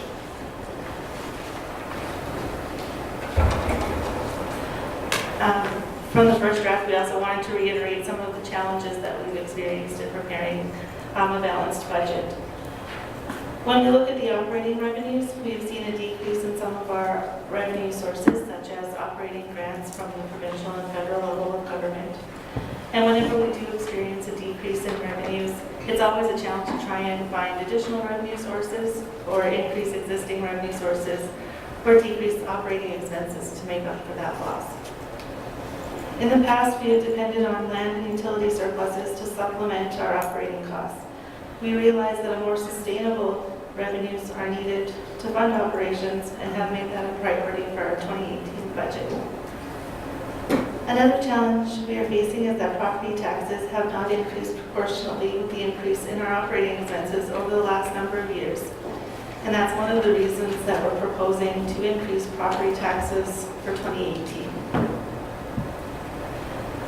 Your Worship, can I ask a question just on, one of the things that I've heard Councillor Baker talk about is that at the provincial level, we used to get a grant in lieu of property tax for the provincial buildings, and that no longer exists. Is it on both sides or just one side?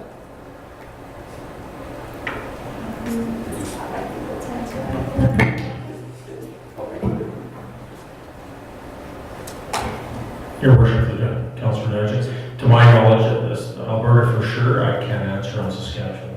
They've been reduced on both sides, but there are still some available that have the same magnitude. So those buildings still require water, sewer, snow clearance, and sidewalks, but we're getting less for it. Correct. Okay. Another challenge that we've faced in preparing the budget is that over time the needs of our community changes and evolves, and administration strives to put forward a budget that is responsive to the changes. in public expectation. We also struggle with balancing short-term priorities or 2018 budget versus long-term priorities. And in order to be successful, to continue to be successful in the future, we need to focus on building our reserves and have made that a priority for 2018 as well.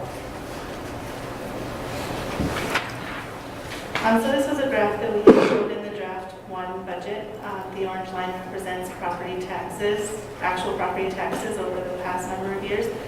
The gray line represents what our property taxes could have been had we increased property taxes by 2% per year.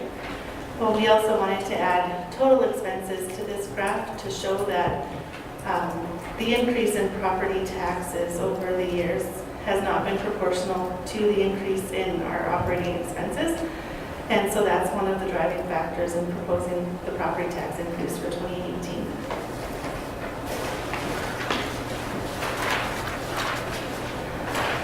This chart shows the Alberta residential and non-residential levies in comparison to similar sized municipalities in Alberta.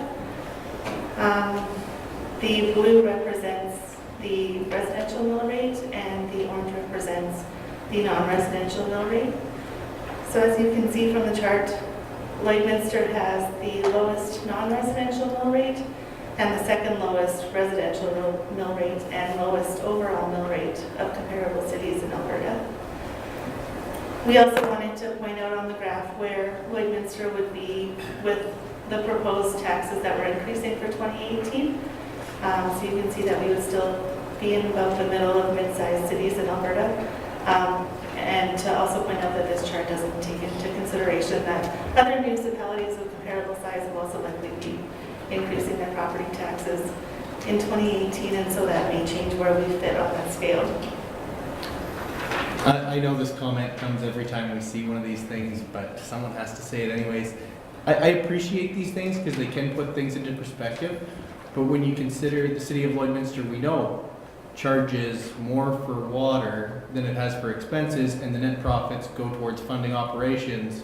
At the end of the day, we're taking in more money than that. It's just kind of how you skin it in terms of the way you part it up. So it's hard to compare to other municipalities for anything, and we've talked about Medicine Hat having its own gas utility, so really they have different funding models than we do.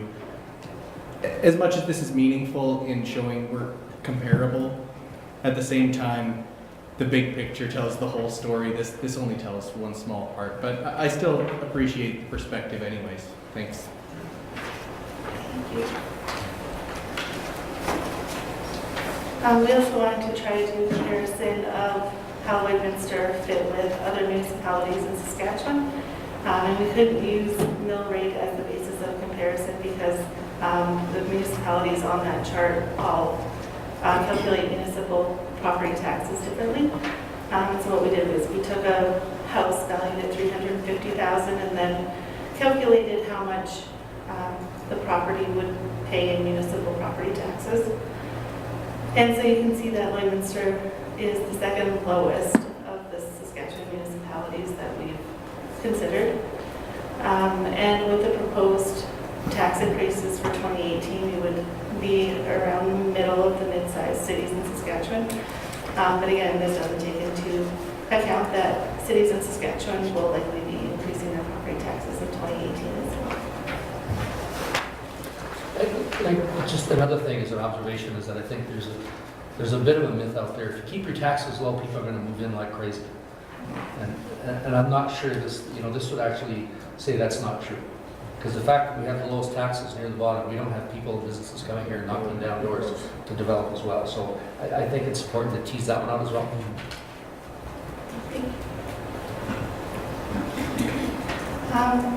And then this slide is comparing our taxes on a per capita basis with other mid-sized cities in Alberta. So as you can see from this chart, Lloydminster pays the lowest taxes per capita when compared to other mid-sized cities.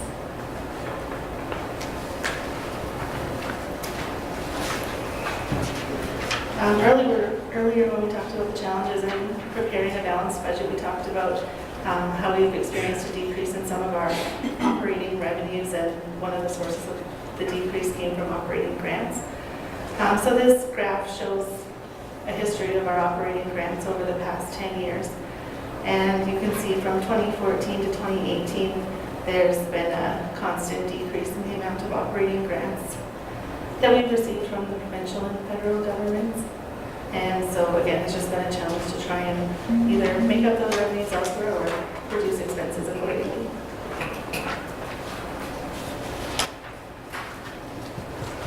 So, and then this table is a high-level comparison of our 2017 approved budget compared to draft 1 of the 2018 budget and draft 2 of the 2018 budget.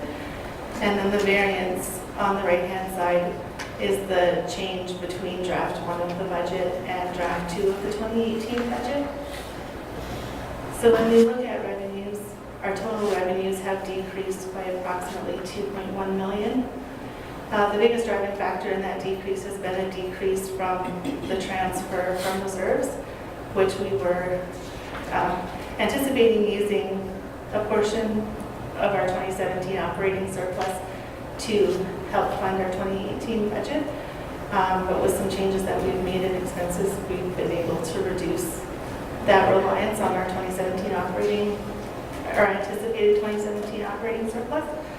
And if we're not using our anticipated operating surplus for the 2018 budget, we can potentially use it to increase our operating reserves or take on some additional capital projects or anything else council sees as a priority.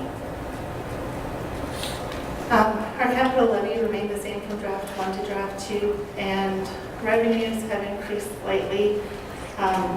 When we did draft 1 of the budget, we were not anticipating selling any commercial lots or industrial lots in 2018, and we made a slight revision to include 1 industrial lot in the 2018 budget, and that would be consistent with 2017 actual results. So we think that that's achievable. When we look at our operating expenses, they've decreased by $2.1 million as well. The biggest change from that has been a decrease in the operating expenses. So when we presented draft 1 of the budget, we were anticipating using $20.6 million of operating revenues and transferring that to fund capital projects. And in draft 2 of the budget, we reduced that transfer from $20.6 million to $18.1 million. And then the transfers to reserves have increased, and that's a result of budgeting for that 1 industrial lot sale. So the net profit from that lot sale will be used to help fund capital projects related to land development.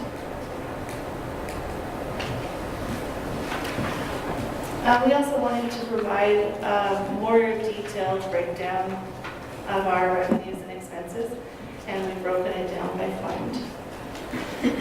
So you can see that this is just the revenue side, and you can see that the biggest portion of our revenues are generated through property taxes, utilities, and user fees. And user fees would include things like the storm utility, landfill charges, admissions and memberships to our cultural and recreational facilities, franchise fees and things like that. And the next slide shows our operating expenses broken down by fund. And you can see from this that our major operating expenses are contracted services, salaries, and the operating revenues that we transfer to fund capital projects.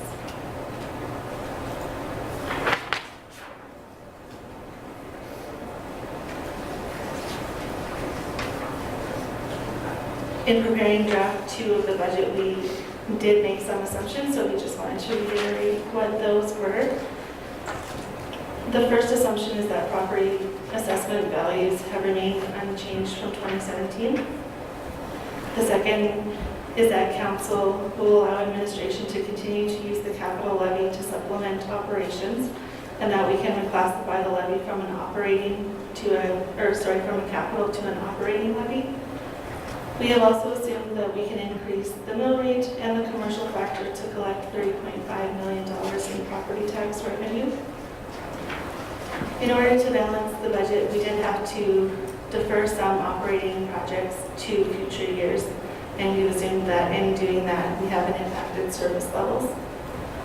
We've also assumed that the desire for the city to reduce and eventually eliminate its dependency on land and utility surpluses and develop a model to ensure operations is self-sustaining is still a priority.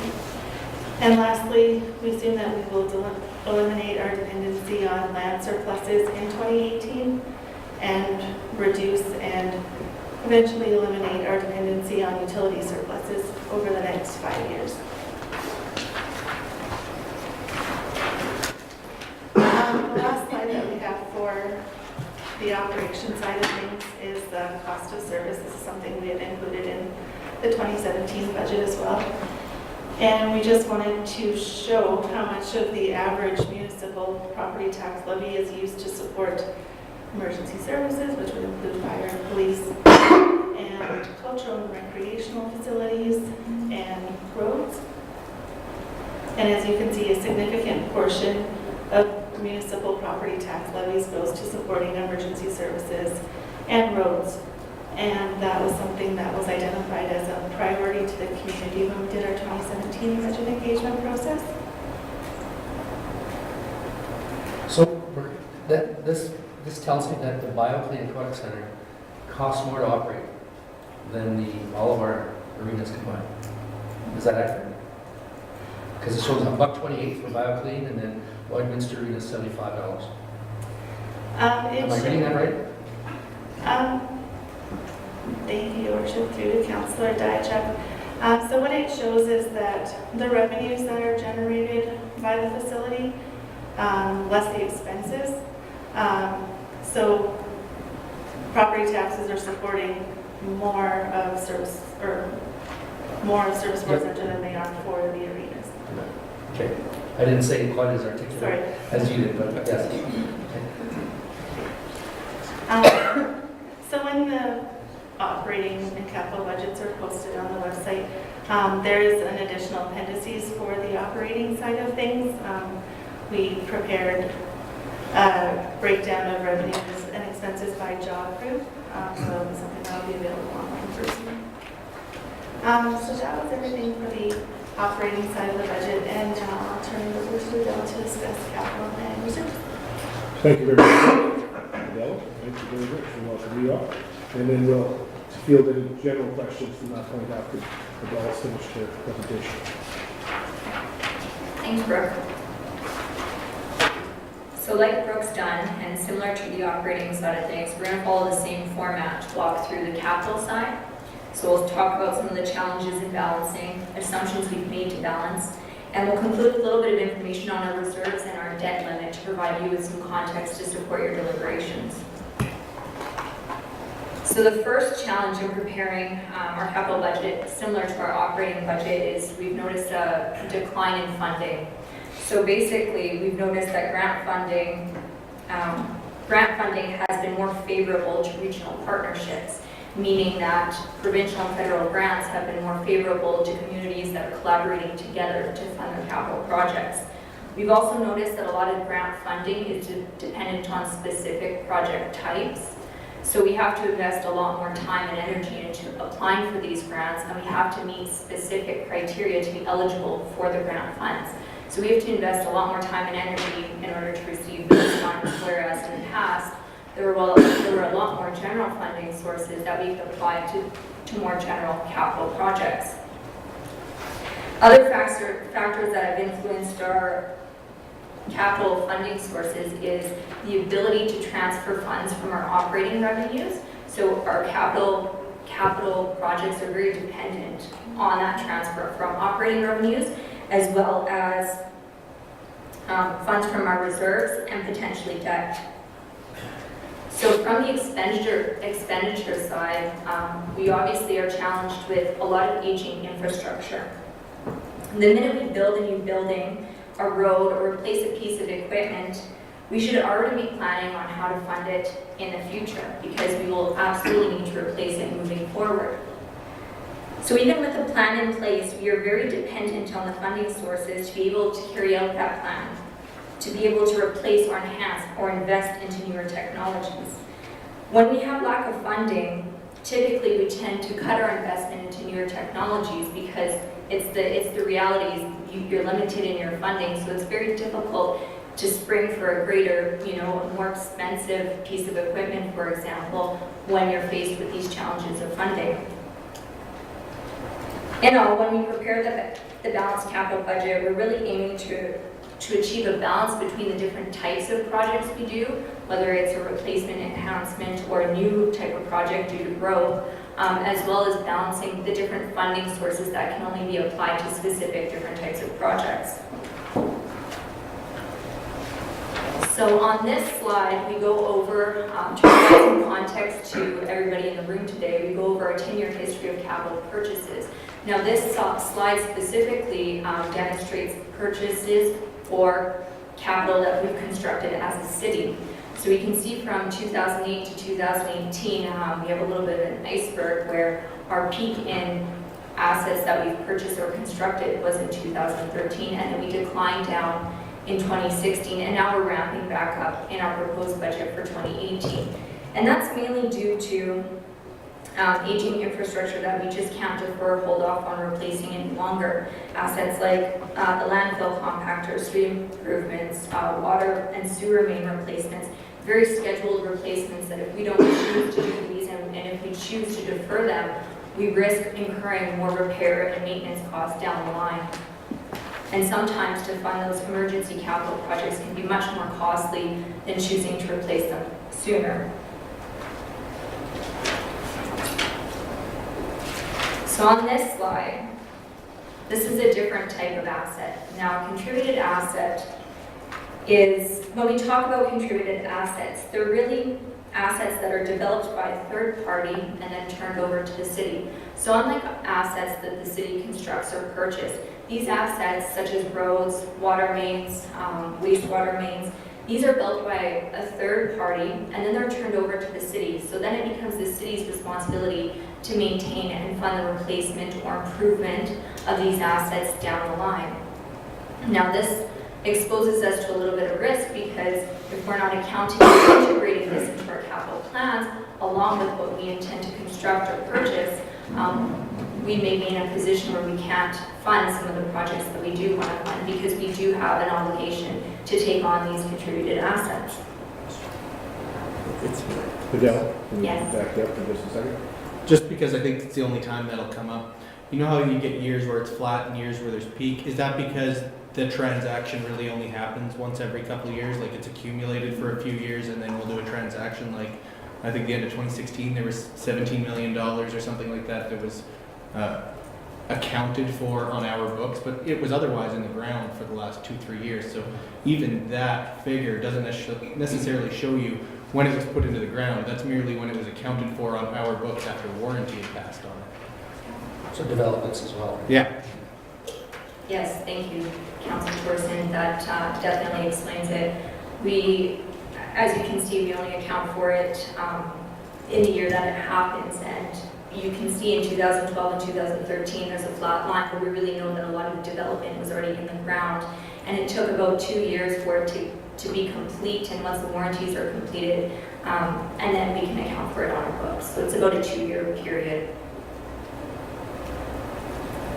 So on this next slide, the purpose of this slide is to really illustrate that our constructed assets plus our contributed assets in the line in blue really shows that it's a cost driver to our operating expenses, which is the line in orange.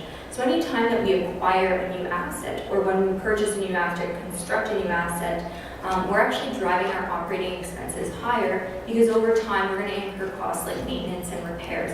So really the purpose of this graph is to show that as we acquire or take on new assets, we're really driving up the cost of our operating expenses.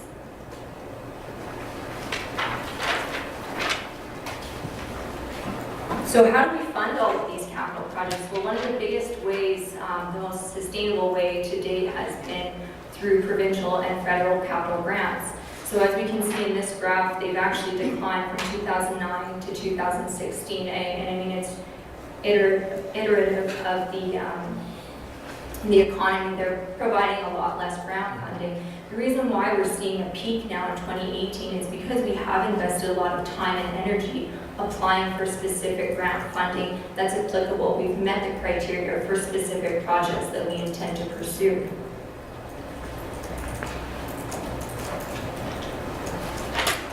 So I know this graph's a little bit busy, but I'll try my best to explain it quite carefully. So these are capital funding sources that we've had from 2008 to our proposed budget 2018. So every different color represents a different type of funding source. And as we can see, all of those funding sources stacked together, we can see that we've had a little bit of wave in how we funded our projects. The thing I really want to point out is that we continuously depend on capital grants and as well as funds from operations. Those are the most sustainable funds to be able to pay for our capital projects. In 2016, we can see lot sales, 2016, 17, and 18, we can see the lot sales is broken out. Prior to that, in 2015, lot sales was actually embedded in the funds from operations, so we had the ability to track it a little bit better. So I just wanted to point that out so everybody understood.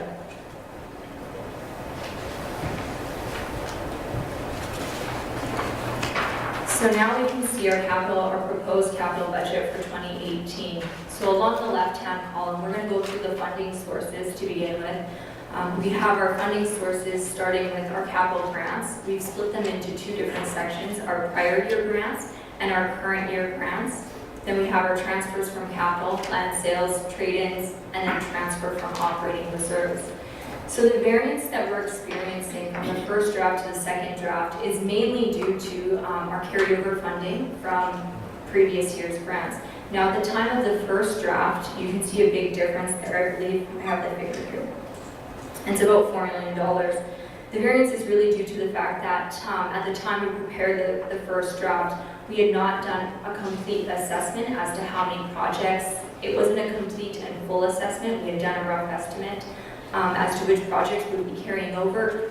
Some of that funding carries over with it, and the projects that we don't intend to complete by the end of 2017 or won't be completing by 2017. So that relieves some funding to be used in 2018. So there's a $4 million difference there. For our current year grants, we can see there's a little bit of a difference, and that's just because we have a better understanding of one of the grants that we're applying for, so we have a little bit of increased funding there. One of the bigger chunks of funds is from our transfers from capital reserves. You can see that in our first draft, we did not intend to use any funds from our capital reserves. In order to fund some of the projects that are proposed in the second draft, we have drawn upon those funds, so about $3.9 million of that. Following that, land sales, like Brooke mentioned, we had not accounted for some of the commercial lot sales. A particular lot sale that they now intend to potentially sell in 2018, so that in fact had an increase on our available funding for capital projects. We can also see that transfer from operating revenues has decreased from 20.6 million to 18.1. However, overall, we have increased our capital budget funding by 16%, or 6.8 million. Just walking through the expense side, we've broken out our projects by carryover, new project. There's a little bit of change there, and as I mentioned, we have a little bit more funding from projects that we didn't complete in 2017 or don't intend to finish or do at all in 2017. So it's alleviated some funding that we can then use in 2018 and apply to some of our projects. So overall, again, capital projects have increased by about 16% as compared to the first draft of the budget. So we've taken the liberty of breaking out the different types of capital projects, whether it's an enhancement, a new project, which is brought on by growth, or replacement. And we've categorized it by all the different types of funding that are available. What we can really see or deduce from this graph, or this table, is that a lot of funding is going towards either upgrades or enhancements, and almost the same amount of funding is going towards replacements or towards new growth. So we are really spending a lot of our money on enhancing what we already have today. So some of the assumptions we've made in preparing a balanced capital budget is that we've identified all the potential grant funding that's out there. So we're making an assumption that we've done our homework, we've identified every single piece of grant funding at this point in time. We're also assuming a transfer from operating revenue in the amount of 18.1 million. So that's a big piece. If we were to revise this or significantly change this amount, we would have to then in fact revise our capital plans. From the expense side, we've chosen to try and reduce our expenditures. We've deferred lower priority projects, as well as decrease the scope of work of some higher dollar value projects. And what comes to mind is really some of our roads projects. We've made the scope of work a little bit smaller to be able to meet the funding sources that we have and stay within our budgeted amount.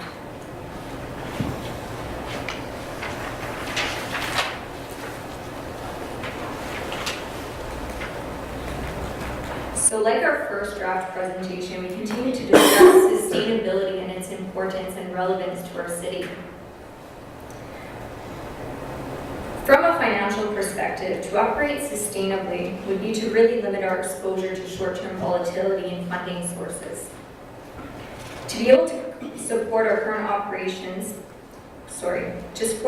operating and capital expenditures as planned, even if revenue were to fluctuate from year to year. So to operate sustainably would mean to draw on reserves during times of hardship and to replenish those reserves when we have the ability to put funding aside for future years. As we can see in this graph, our previous council and administration, our previous city set out to maintain reserves. So we can see that in the line in blue. However, the line in orange indicates the amount of cash and or investments that were dedicated to fund those reserves. So we can see a large gap about 2013, 2014. And really what had happened was that we decided to write off the amount on our books in our accounting records because those reserves were not being funded. So it was a choice to revise our accounting records to really reiterate what we intend to fund as a city. So now we can see today that from 2015 to 2016, we are almost 100% funding the reserves that we have on our books today.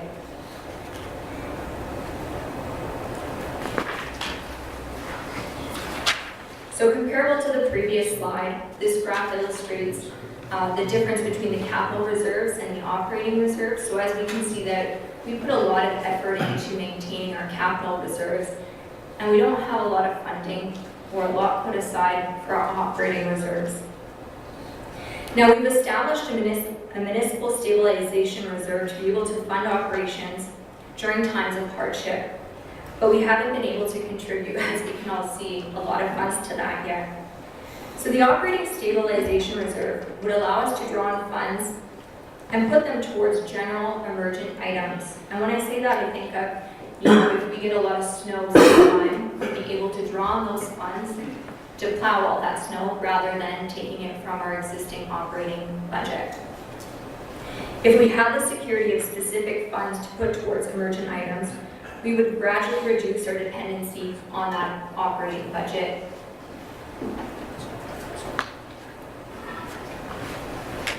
So the last item we wanted to talk to you about today, or wanted to touch on, was you may have noticed on a few previous slides that we don't intend to use debt or to borrow to fund any of our capital projects. Today, the City of Lloydminster currently uses just over 26% of its debt limit. So the City of Lloydminster is the line in blue.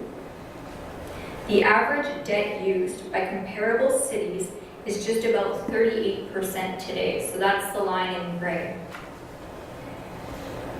In general, best practice and our to be fiscally responsible, we generally like to stay beneath 55 to 60% borrowing.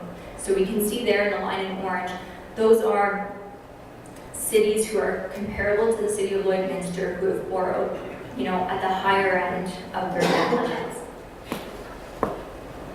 So in 2018, we budgeted to pay $2.1 million in debt to fund past projects.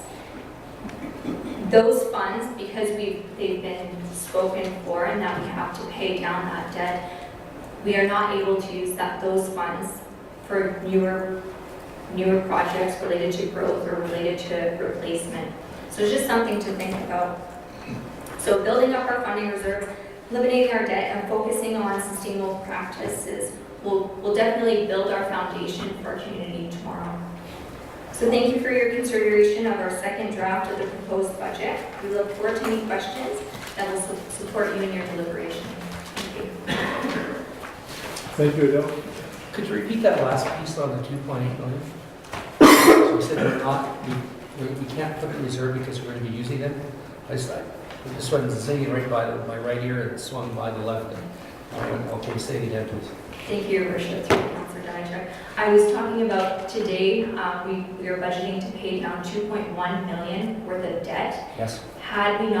If we didn't have that debt, we could be applying those funds to other capital projects or using them more effectively. Is Perfect. what I was trying to say. Yeah. I heard something else. Don't ask me what it is. Any questions or comments for Brooke or Adele? Just number-wise, with this second draft of the budget, what are we looking at for an increase in the mill rate?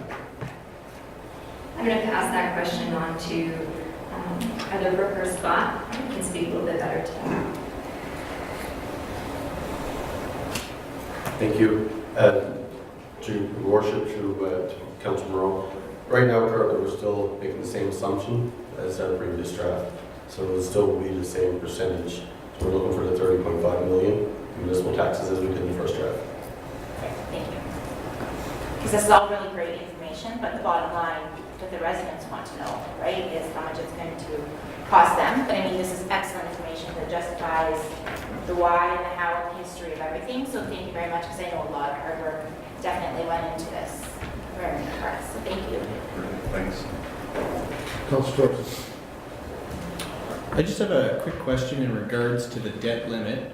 As far as the projects that exist that we have on our capital levy, do you know if things like the wastewater treatment plant, even just doing the engineering and the pre-design right now, can any of those things be eligible to be used as debt? Because I know we are using 6 million, something along those lines, from a grant, but then there's another 3 million that we're using.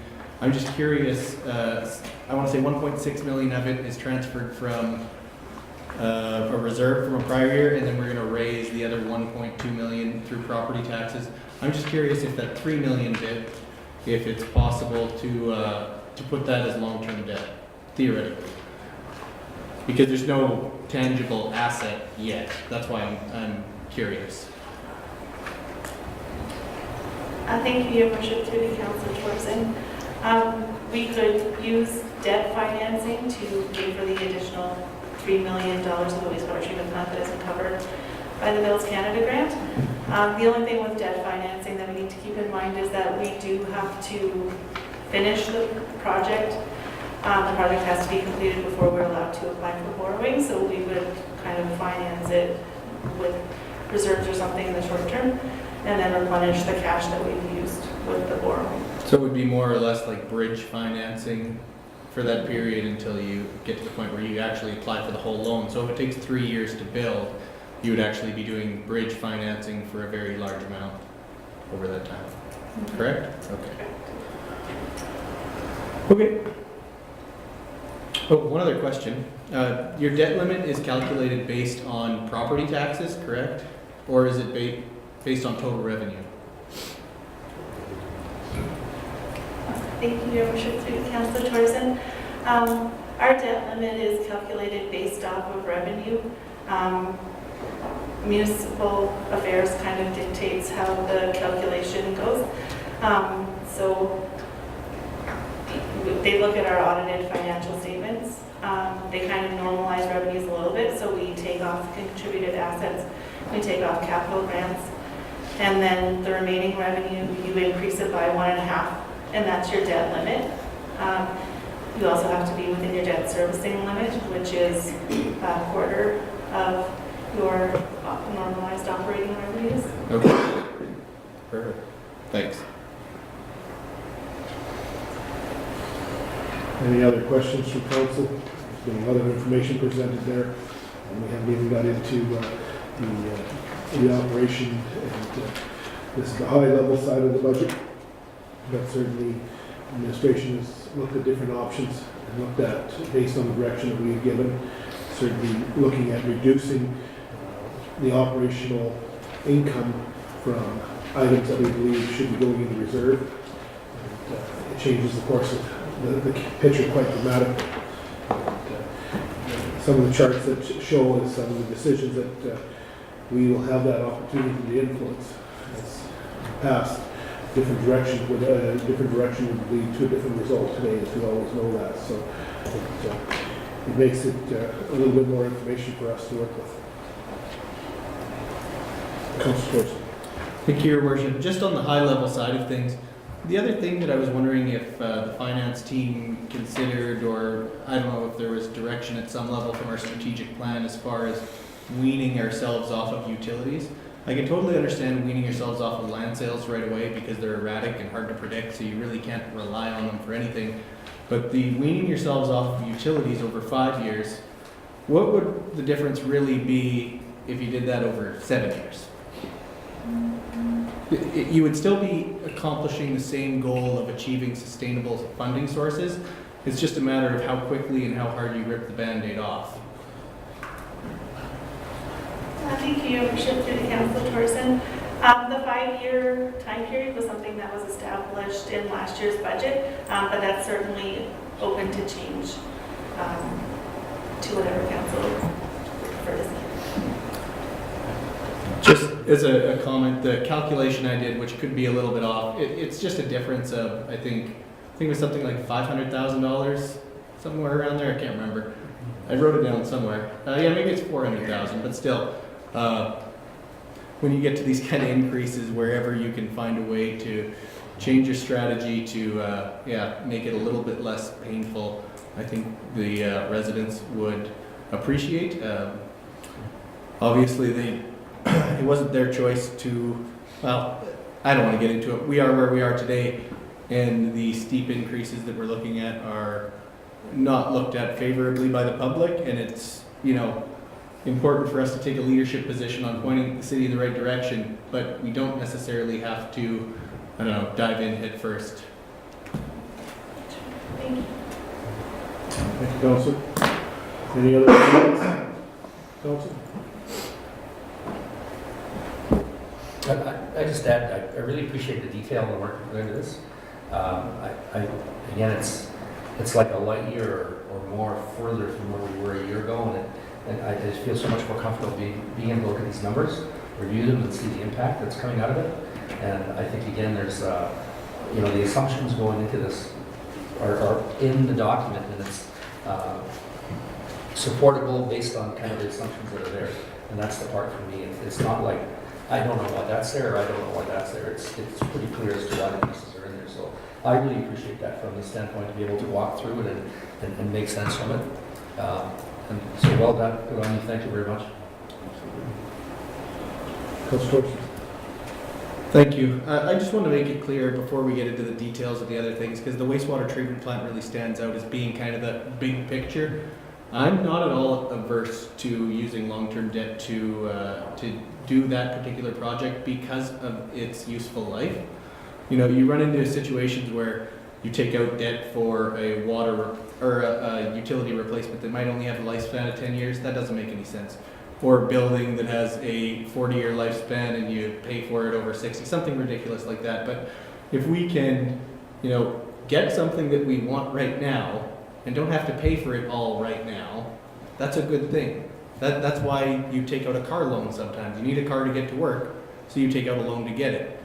It's being a little less prudent financially, but at least this has an economic life that will last for a long time. So using debt financing for that kind of thing, reallocating some of those reserves to different projects that we don't have to raise property taxes in the current year by as much, could be a useful thing for residents. Thank you. CFO. Thank you, Your Worship, through to Councillor Thorson. Also in regards to the wastewater plant, depending on Council's wishes and priorities and timetable, that will also affect, the revenue generated out of the utilities. So much of that surplus currently may be needed to finance the waste disposal plant as well as or increase in operating costs and or startup costs. So just for your consideration going forward as we discuss this further. I think there's a lot of discussion yet to be had about the wastewater treatment plant. First step is securing funding. Second will be the operational nature of that plant, as the CFO indicated. Thank you for that. The point being that we're going to see an increased cost because the lagoon operates very cheaply in comparison to a mechanical wastewater treatment plant. So that those kind of costs will be incurred.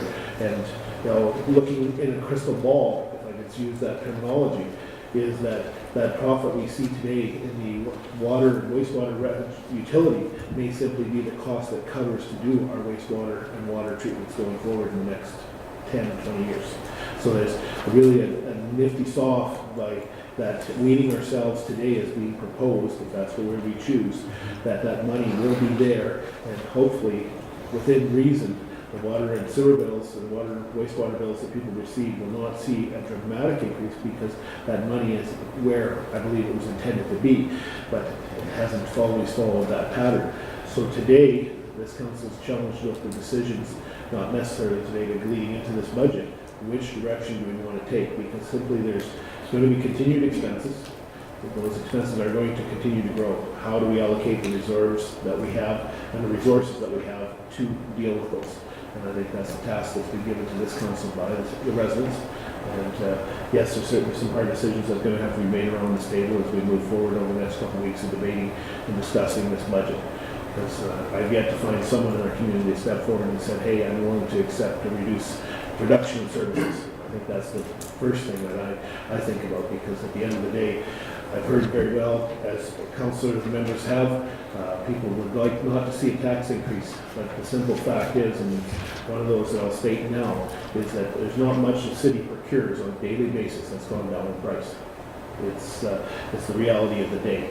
I wish it was any better, and we've also stated where the government grants are for operations, they don't increase. They've been on a downhill slide. So it is a challenge that we face as the municipal government. So just keep those factors in mind as we move through this process.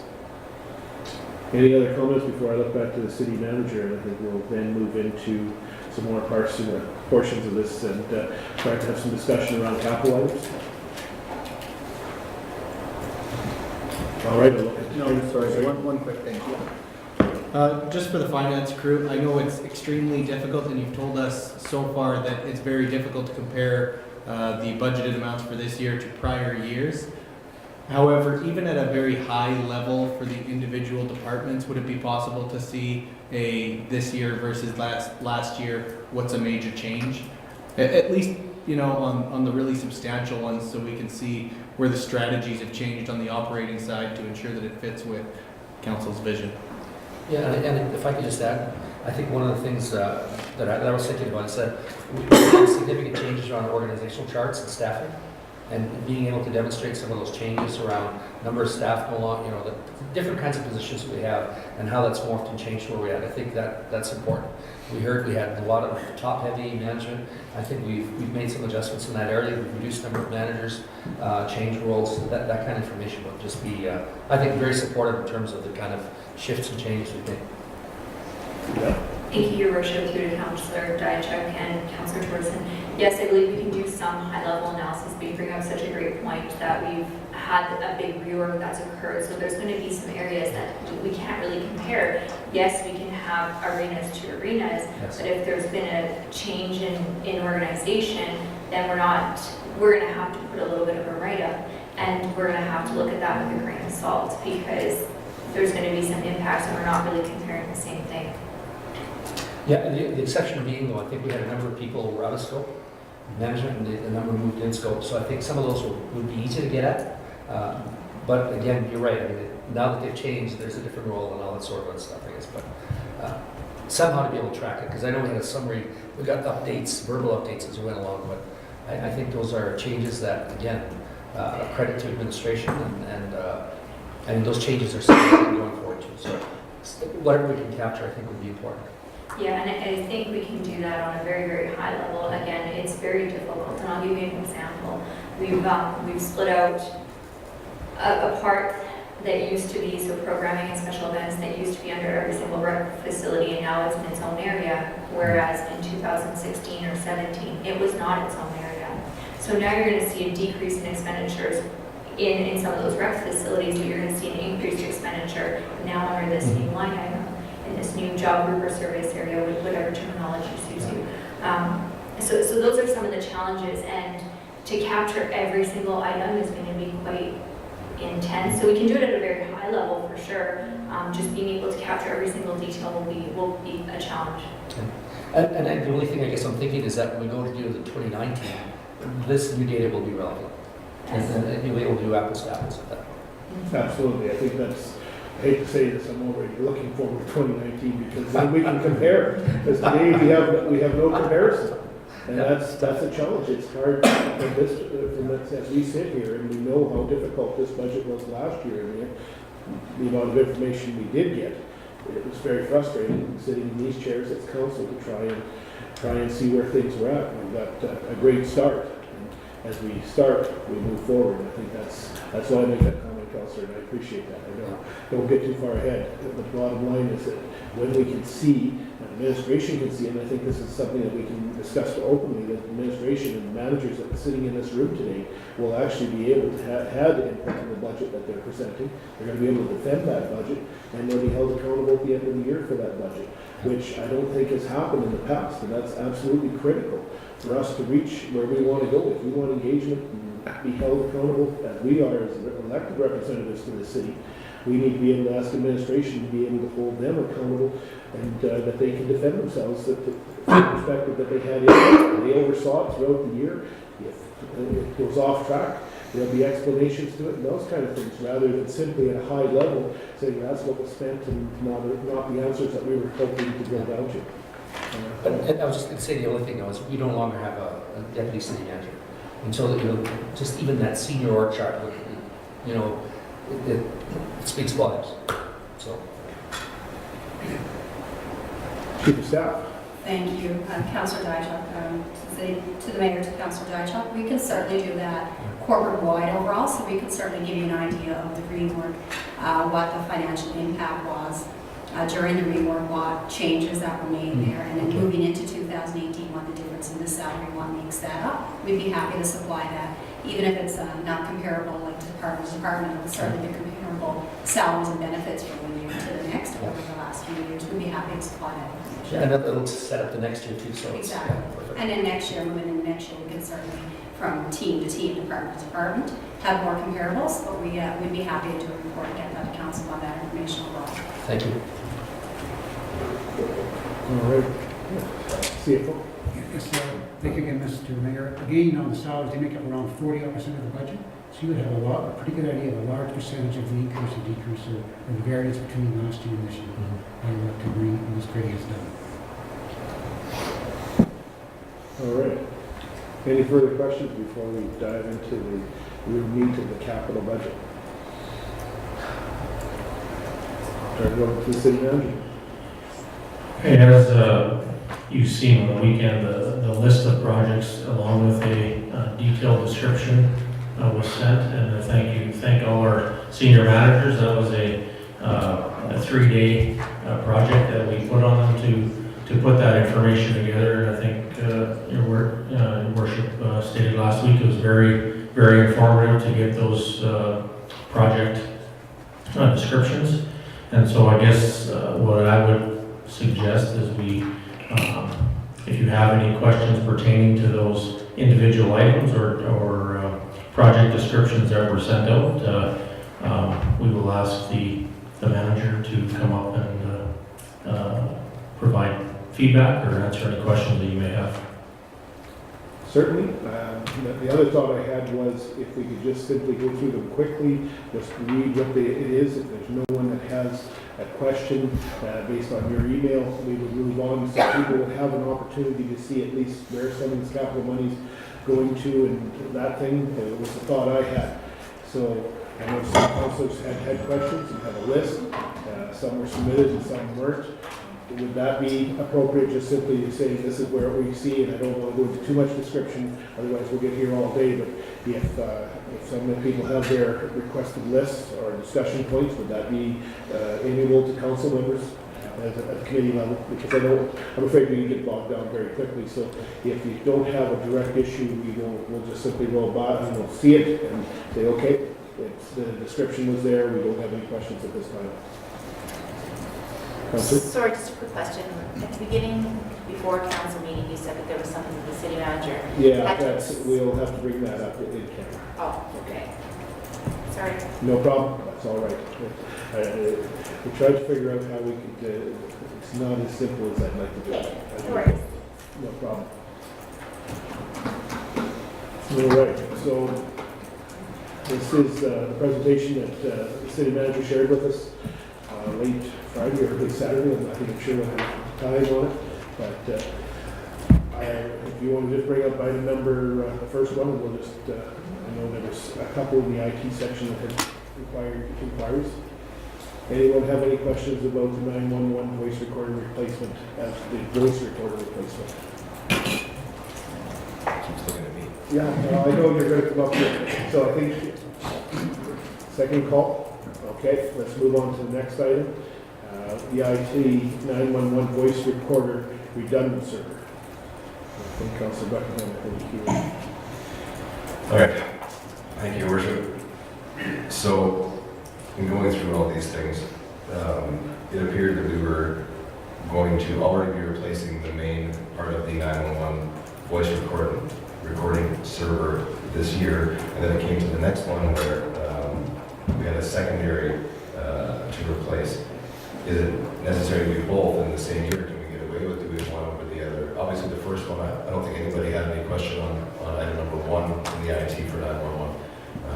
Obviously, we need to stay within the boundaries and the rules and make sure we're compliant. My question was simply on the second piece. Is it a $23,000 necessity this year?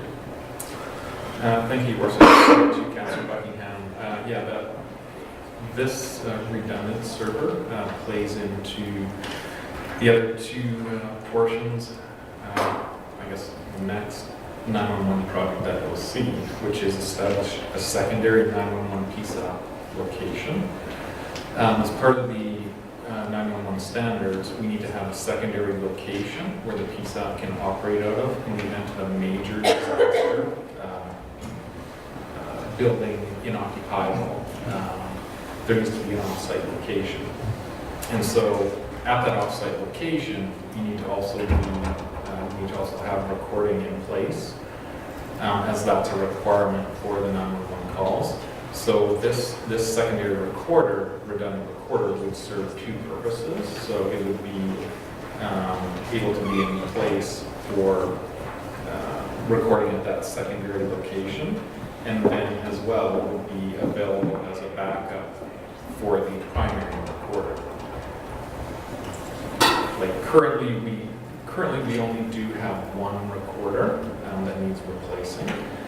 It is a single point of failure, so like I said, this redundant recorder would be a requirement for that secondary location to be able to record, but it also gives us the benefit of having a secondary recorder in should the primary one fail with a hardware issue or something like that. Right, so as I read through all of these, my first thought was, okay, the primary is now in very great fear of just shutting right now. It's to the end of its useful life. Correct. So that one was a separate line in our project that I didn't have any issue with going forward, right? So being as we're replacing that one now, the risk of catastrophic failure is significantly decreased for the 2018 year, if this budget item was pushed backwards one more year, is the point I was trying to get across. That's fair? That's fair, yes. It'll be new hardware, up-to-date software, so the chance is lower than it is today. Right. Yeah, it speaks to what the mayor, I think, and other councilors have said before, in a year where you're looking at a significant budget increase in taxes, it's like, I combed over this stuff in great detail this weekend, so unfortunately you may hear from me a bit today. But, just looking at, we have to replace the first one and decrease the risk of a secondary failure. Is that necessary this year is the only thing I want to bring up. But I guess the question I ask, similar but different on that, Paul, if I can, is what are our requirements? Because there's always the legal requirements, and this, I believe, we're wanting to be sure. Is there legal requirements that, again, I didn't see it, but maybe I missed it, that we do have to have a backup in place? Because I've had other municipalities ask me about whether we have a backup, and I didn't have an answer for them. So this kind of is a dual-purpose question. Your worship, through the city clerk, or you can answer that from that, because this gets a little more into a public safety. Yeah, absolutely. Certainly. Thank you, Your Worship. Currently, right now, the requirement to have one is the only requirement we have. Excuse me. As the 911 PSAP rules roll out, will be a requirement for redundancy in the server. When those are finally finalized, it could be the end of this year, it could be the beginning of next year. We'll have 1 year to complete. Yeah, that was, I found that was articulated in this saying that these requirements are coming and they're not here yet, but they will be coming, and eventually we will be outside of the requirement, but we're not back. So that was why I thought, okay, do we need this year? Because we were going to need it, there's no doubt. Yeah, it's just a matter of, And another question, the difference in price. So the first one was going to be cheaper than the second one, and I was kind of like, I don't get it. Yes, thank you, Your Worship, through to Councillor Dijak. The reason for the second one is currently we've already paid for the licensing, like the software licensing, on the existing server. Yeah. So the replacement is just hardware and some professional services.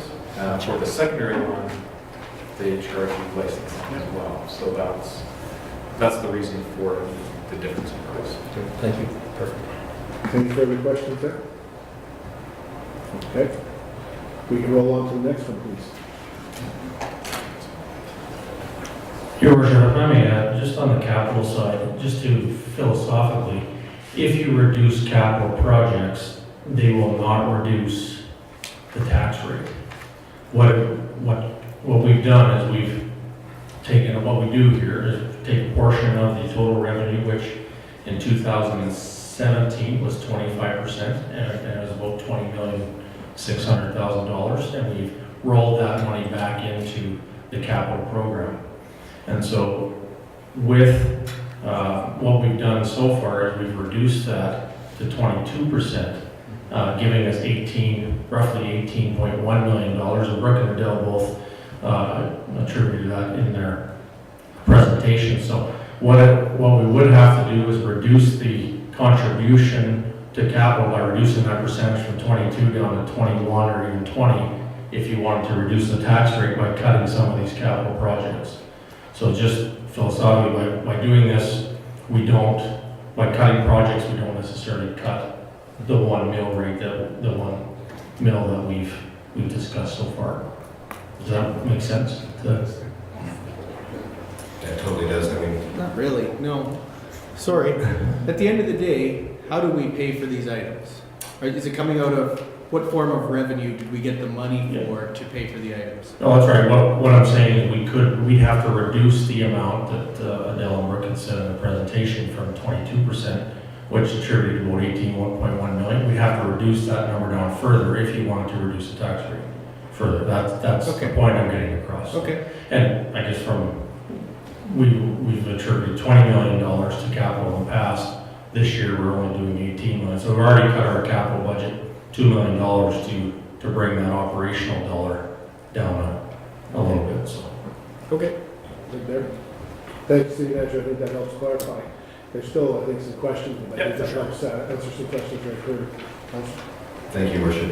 We looked at 113 pages of these that I went through on the weekend, and we all did. So do we want to just? I got I just recounted my email. We have 25. Okay. We could be here till tomorrow. Okay, well then let's, maybe we should just go to the ones that are on people's lists. I've got a list as well, if that's reasonable. Yeah, I just wonder if it would be a better use of everyone's. Okay. All right. Yeah. Just comment on that. Are these all available on the website though for the residents to look over? They can be, they're not really. Okay, but yeah, as long as they are, so that they have The opportunity. the Absolutely. opportunity to go through, then I think we can just focus on the ones that we're concerned about today. Yeah, absolutely. I think it's, from that perspective. Okay.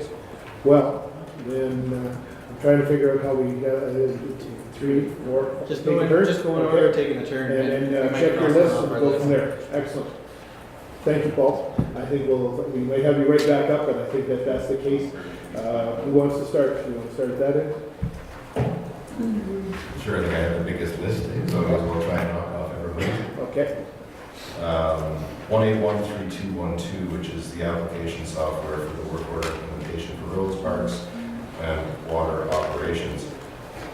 Sorry, Councilor, could you have that number one more time? Yep, 1813212.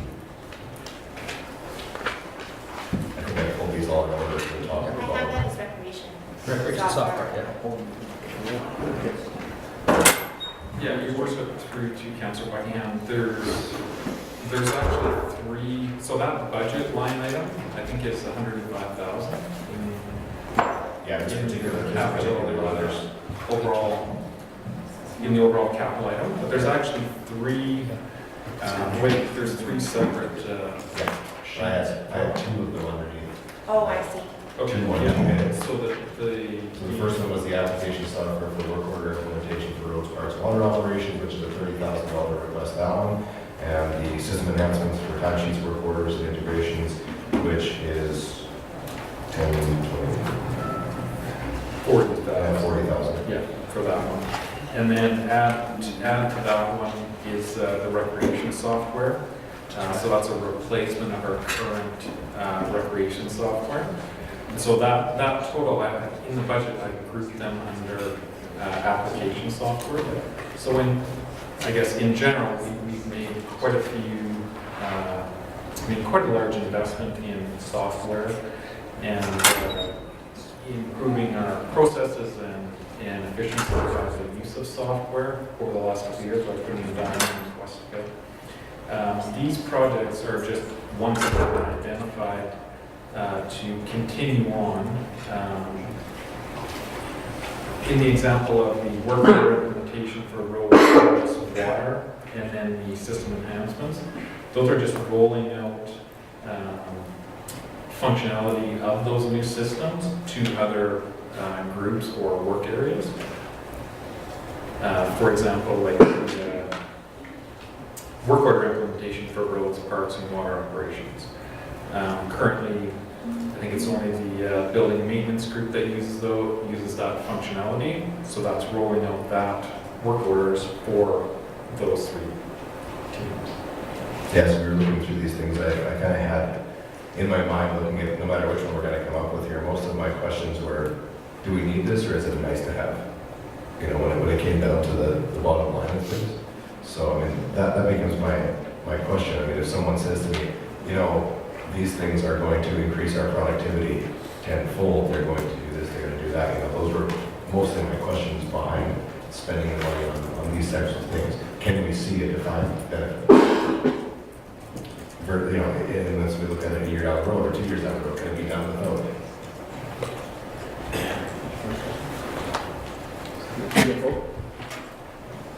Thank you, Mr. Mayor. Just as a clarification, my earlier comment around the percentage of salaries of the total budget, inclusive of capital, would be about a third as opposed to 40%. I was subtracting the capital allocation out, so that's where it's going to be. I remember, so in terms of the grand total, it's roughly a third, just to clarify. Thank you. So I'm not sure if you got your answer, Councillor. And I guess that's the, Paul, if you can, and I don't know if that would fall in your realm of things to say what kind of percentage we would save, or would that go back to the actual department that it's going to affect? I'm not sure. Your worship,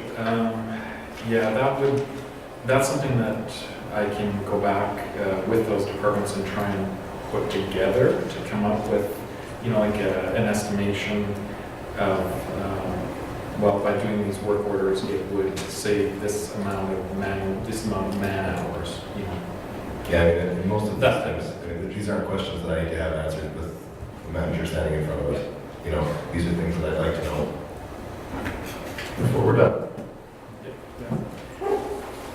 So from that perspective, I know this is some of the challenging part because we all have questions. So now the better question is, do we send them, email them to the city manager, have the respective manager respond to it?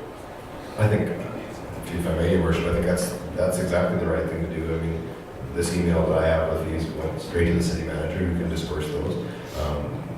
Councilman Monroe brought up the fact that all of these individual things they're going to be able to be viewed, right? So if the general public has a question or concern, agrees or disagrees with me, they can tell us. We could, like I said, we could be here an awful long time doing it any other way. Oh, I think absolutely. At the end of the day, it's going to fall on us to make the decisions that people expect us to make. And if we get the proper information, which I think is all we're asking for here, we can make those decisions. Without it, that's the reason I ask questions. I just need to be able to justify this. Oh, absolutely. Councilor Thorson? Am I next? You can be next. Sorry. Yeah. Thank you, Your Worship. My question, I believe, is for Terry Burton. This is in regards to the river dam intake. I was referring to some numbers during our earlier presentation about the average of 9,000 cubic meters per day that we're normally seeing through most months. But this project allows it so that the city can deal with 30,000 cubic meters per day, which has only happened once, and we had to completely drain the reservoirs to get there. So I'm curious as to at what point do we believe we're going to be at 30,000 cubic meters per day that would rationalize this project? Okay. The water guy. Sorry, I didn't see it there. Thank you, Your Worship, to Councilor Thorson. We're talking about two different things. The report that you got is a water plant output. The river intake is supplying water to the city and Husky. Ah, there you go. Because when I was asking the influent question, I was missing the Husky part of the equation. So then, given that, the cost that we're seeing, is that split with Husky? The river intake cost, because they are using, let's say, half or a third or a quarter, or whatever that number is that we are taking out of the river? Yes, they pay for whatever percentage of the water that's drawn from the river. So they're roughly about 50% right now, and they pay 50% of our cost. Okay, so And the that cost includes that's included in the budget, is that the full cost or our half? Full cost. Full cost. Time. As part of our agreement with Husky, that is reviewed annually as part of their share of costs. So that will be to come, I guess. Okay, so we pay the upfront cost basically, and then we get billed back for half or whatever that percentage would be as per the allocations And law. how it's just like with our river electrical upgrade we had this year in the spring, Husky paid for their portion of their Right, yes. project. So I guess just in what we're seeing in the budget request this year as well, are we only looking at the $200,000 for design right now, not the full $2 million for replacement upgrade? Thank you, Your Worship, with Councilor Thorson. Yes, it is just complete the initial stages of the design and finalize all the regulatory applications and approvals that we need. North Saskatchewan River is a navigable waterway, so we got to go through extra federal permissions and everything else part of that. Yeah, just the important part, I guess, for me, I didn't realize that the numbers I was looking at in terms of influent that we saw earlier didn't include the Husky, which that would put us awfully close to that, especially when we increase our intake with our ACE water deal once that's going and online. So 30,000 cubic meters per day probably isn't that far away if we're not already awfully close to it. Perfect, thank you. Can't go too far, Terry. Oh my gosh, sure, no problem. What did we decide, that we are just gonna go through item by item? What I was gonna just point out, I've got one or two high priced ones, and one of them is the water sewer. if there's something that's jumping out at you that's just absolutely, like I say, you want to, if there's one or two that just jump out at you, and one of them was the water and sewer replacement program, because it's an ongoing program, but I think it's important for residents to understand, because we're asking for a little more money this year, just to ensure that way, is my thought. So if there's anything that really jumps out at you, that was one for me. The other one was the street, right? We're doing all of that, the increase in the water sewer ask and the street improvement ask. That's two of the big ones. And I think Terry's gonna get both of them, so. Oh, I'm expecting you will, yes. So Terry, I did share this. Let's start with water and sewer. Water and It's the sewer. first one on my list. I've shared these questions with the city manager in turn, but I think it's, from my perspective, the public's gonna ask you, because it's always the one that seems to be out in the center of things. So based on the questions I've got is, how many blocks have we replaced to date? If you can give us a number of the blocks of water and sewer that the city has completed to this point under the current program where we were tackling it. Yeah, since this started, it's been quite a few years. I'm trying to remember back, probably almost 20 years, and we completed 6 kilometers of cast iron replacements. So roughly 40 blocks if you equate it into a normal sized block per se. And I quickly did the calculation this morning. I think in the previous presentation I said we had 12 kilometers left. I rechecked it again this morning and I had 11, so we're not off by very much. Okay, good. That's good. I thought we had some numbers and I wasn't absolutely sure. So basically, we're 1/3 of the way of where we need to be. Basically 1/3 of the way up, and it's been 20 years probably doing this stuff, yes. So based on those numbers, if I can use some assumptions here, which I don't always like to do, if we add an extra $1 million, we might shave off We shave off 14 years approximately. 14 years, So okay. if we keep on the normal avenue of our $2 million a year, it'll probably take us about 40 years to do all those 12 kilometers. And if we add an extra mil, we're into 26 and change. Okay. So some of us might actually see that by the time that. Oh, yeah. That would be good. All right. One of the questions that I'm sure people will ask, because they understand, I believe, that this has to be done because there's water main breaks from old cast iron and things like that. What can we do at the city to help speed up the repair process, to lessen the impact for businesses and residents that are affected when we do go in and do a series of blocks? Because I know there's construction season lasts from the time the frost leaves until the snow comes, but how can we somewhat condense that for the residents or businesses or both? Well, that's always something that comes up every year, is no matter what. However you lay these things out, there's circumstances that actually prolong it. And it depends on really the size of the project as well too, because if you're dealing just with one block, you're just dealing with one block. And when you're dealing with a bigger program, of course, you're going to be into 2 or 3 blocks of work. So there's different ways you can tackle that, I guess, in theories, and that would be like just complete a single block and then move on, or 2 blocks and then move on. We've tried that in the past, but Mother Nature's bit us in the butt a few times on those ones too. In that, yeah, they got the first block done, they moved to the second one, and before the paving crews or the road crews could get in there, it blasted them with rain, and of course delayed it because of that. So Mother Nature definitely plays a role in how fast these projects get done. This year, in 2017, the major complexities that we've seen there we're in an older area where there's a lot of big trees, a lot of coverage by trees. And that, even Mother Nature with the rain and everything else, the sun don't get in there either, so we can't dry it up as fast as well. So there's a lot of different circumstances. Again, you get in a different area where it's wide open, you're in there the next day and working. Whereas in those scenarios, you're in there, you have to take 2, 3, 4 days before you're in there. So. Excellent explanation. That makes perfect sense because it's like everything. The sun can't dry it out. We just can't move forward. And it rains the same amount in the older neighborhood as in the newer neighborhood, but as you can easily drive downtown where we have leaves gathered on the side of the streets, that's where the trees are, and that's where the water mains need to be replaced. Okay, one challenge to another challenge. You might as well stay there? Yeah. Okay. So mine is actually in regards to project 1813608 and 1813619, which are both traffic signal items. One's a hardware replacement, Okay. and the other one's a traffic signal installation. One's at an estimated $650,000 and the other one's $450,000. So I'm just wondering, we had a presentation by Vision Zero to come into our community and to maybe do an assessment of the community. Is this jumping the gun to even be doing these before they come in and do this assessment? If we were going to go with the Vision Zero, because there's grant funding and things available, or See, on the first one, the 608 one, that is very similar to, I think we had a presentation here at the previous GPC from Warren, in which he gave you an update or on a potential moving forward with our traffic signal replacement program, where we're actually replacing aging infrastructure with our traffic signals themselves.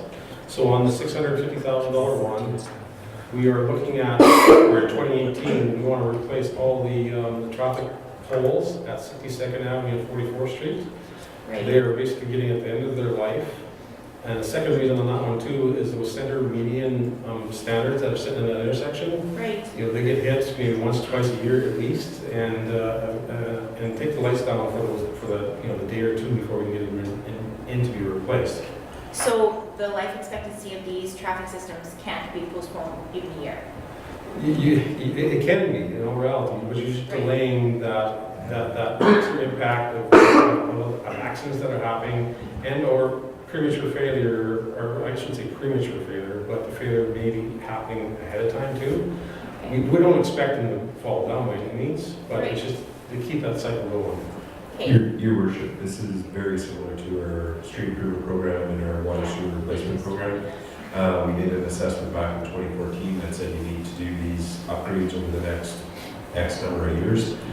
This is the program we've established, and we want to invest approximately $650,000 per year to keep updating our current infrastructure. When you delay projects like this, it just continues to build and increase. I understand that. I guess my thought was just that if we were going to go ahead with the Vision Zero, they may have a different vision coming in that would possibly, if we had another 50,000 to this at this time, we could do this other thing that would make it more. I hear what you're saying, Do you know what I Councillor, mean? but no, I believe Vision Zero will look at safety of crossings, pedestrian crossings, and those types of things. Right. Aging infrastructure is aging infrastructure, Right. and will lead to replacement under any circumstance. Vision Zero won't tell us what infrastructure is aged and ready for replacement.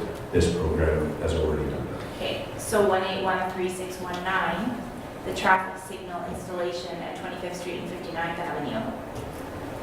There's currently nothing there. There's currently nothing there. That's the one at So the the college, Lakeland basically College, Lakeland it's College. kind of a triangle. Yeah. And so it says Intersection. that by putting that in, we'll get 10 more years of being able to use that road without widening it.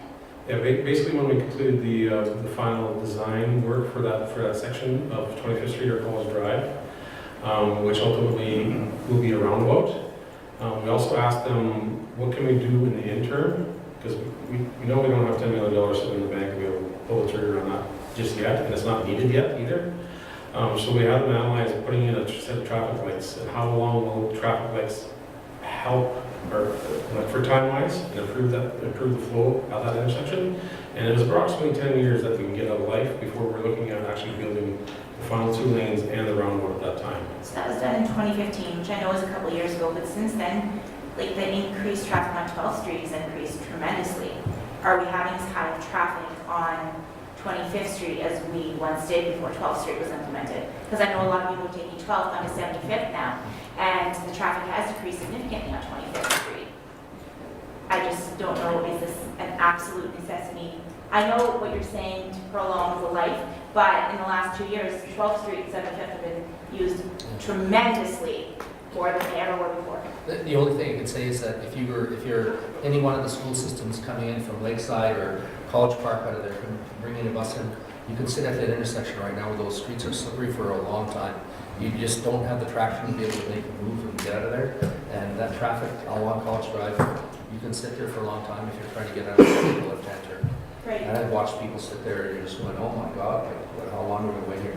So if you have minus 35, windshield of whatever it is, and kids are waiting at the bus stop, that bus will hold up every one of those other stops after that, and that bus is going to be waiting there for them to come along. And so it's just not the traffic, but it's the consequence of all the other people at the other end.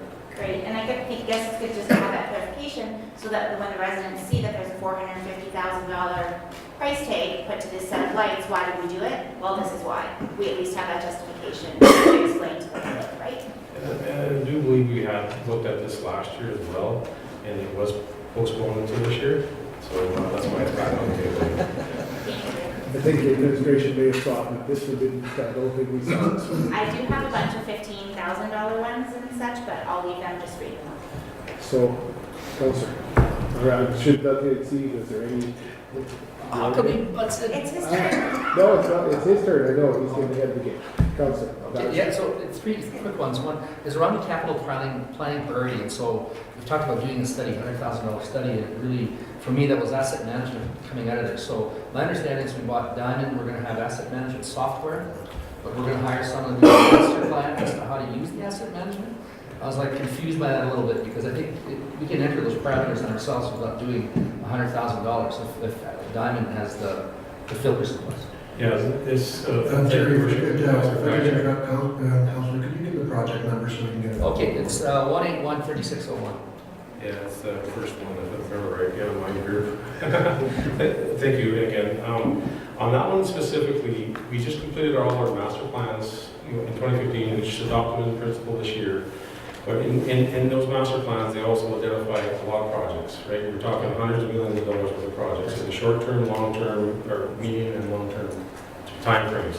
So the thought process behind the capital prioritizing, I get it all mixed up, sorry, planning priorities, is that we bring in a consultant, help us establish a scoring matrix. And this scoring matrix will be used not only for those projects that we identified in our master plans, but as we move forward with our asset management system, because we're still in the very infancy of that, we can also utilize it for that and ultimately score our projects and prioritize associated. So right now, definitely be used for our master plan projects, but also for asset management. So it's related to asset management, but not directly. Because the part is that if we have the software, yes, there's the point system, so I'm being a little facetious. Yeah, but the biggest thing about this, the scoring matrix is what parameters do we as a city and council want in that scoring matrix? Because there's a multitude of ways that you can actually score these things. So what is our priority? We want to apply to them and come up with that master list. The simplest way to look at that, Councilor Guychuk, is we have four or five master plans, and the overarching document will we'll sew all those master plans together. We'll look at all the capital improvements that are required for each of those master plans and apply some criteria based on safety, property damage, those types of criteria to establish what our actual priorities are from a city's perspective based on risk and capital infrastructure improvements. And that document will be what we will use to set our asset management planning as we move. Here's where I'm not convinced, and I hear what you're saying, but I think everything I heard at SUMA as well as other places using asset management will tell you the roof on that building is going to last you 25 years. The pavement on this stretch of road should last this long. And if you entered when you've done the work on that road, the other piece that we saw was one of the groups in SUMA was that they'll constantly go out and see where the road condition is, and they'll enter those pieces of information in. So it'll spit it out. So, but if we still have to enter those criteria in as part of the road, part of the boilers, and because lifespans are there, and we're doing that already because we have a plan where we advertise over X number of years. So we have that, and so it's the same for roads, same for buildings, boilers. So we need someone to get paid $100,000 to tell us that the boiler is going to last 25 years. No, I hear what you're saying, and I agree with you. That's from an asset management perspective, and we do have software such as Road Matrix to help us establish when roads are required. Now, from a sanitary water storage system, I think there's some work we need to do on that. Okay.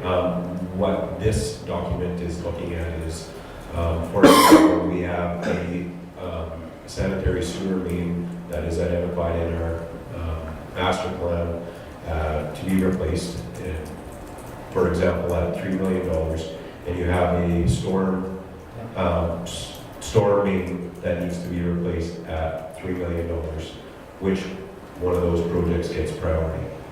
And establishing a document to take into consideration all the capital and infrastructure improvement requirements out of all those master plans and setting a true priority list from a capital perspective over the next 10 years is what this document will establish. The only thing, and I hear what you're saying, but I guess if we're looking at 150 vehicles and 30 of them repairs are going through the roof, those are the 30 we're going to replace. If you have faulty mains and you're having to go back and repair them, those are the ones we're going to replace. So I guess I don't know enough about it, and I trust your judgment. I guess I'm just seeing that, you know, the information that you guys already have expertise in is what you're going to be inputting in and wanting to spit it out. So that's, I'll leave it at that. The other one was the airport. I'll do one more comment on that one. Sure.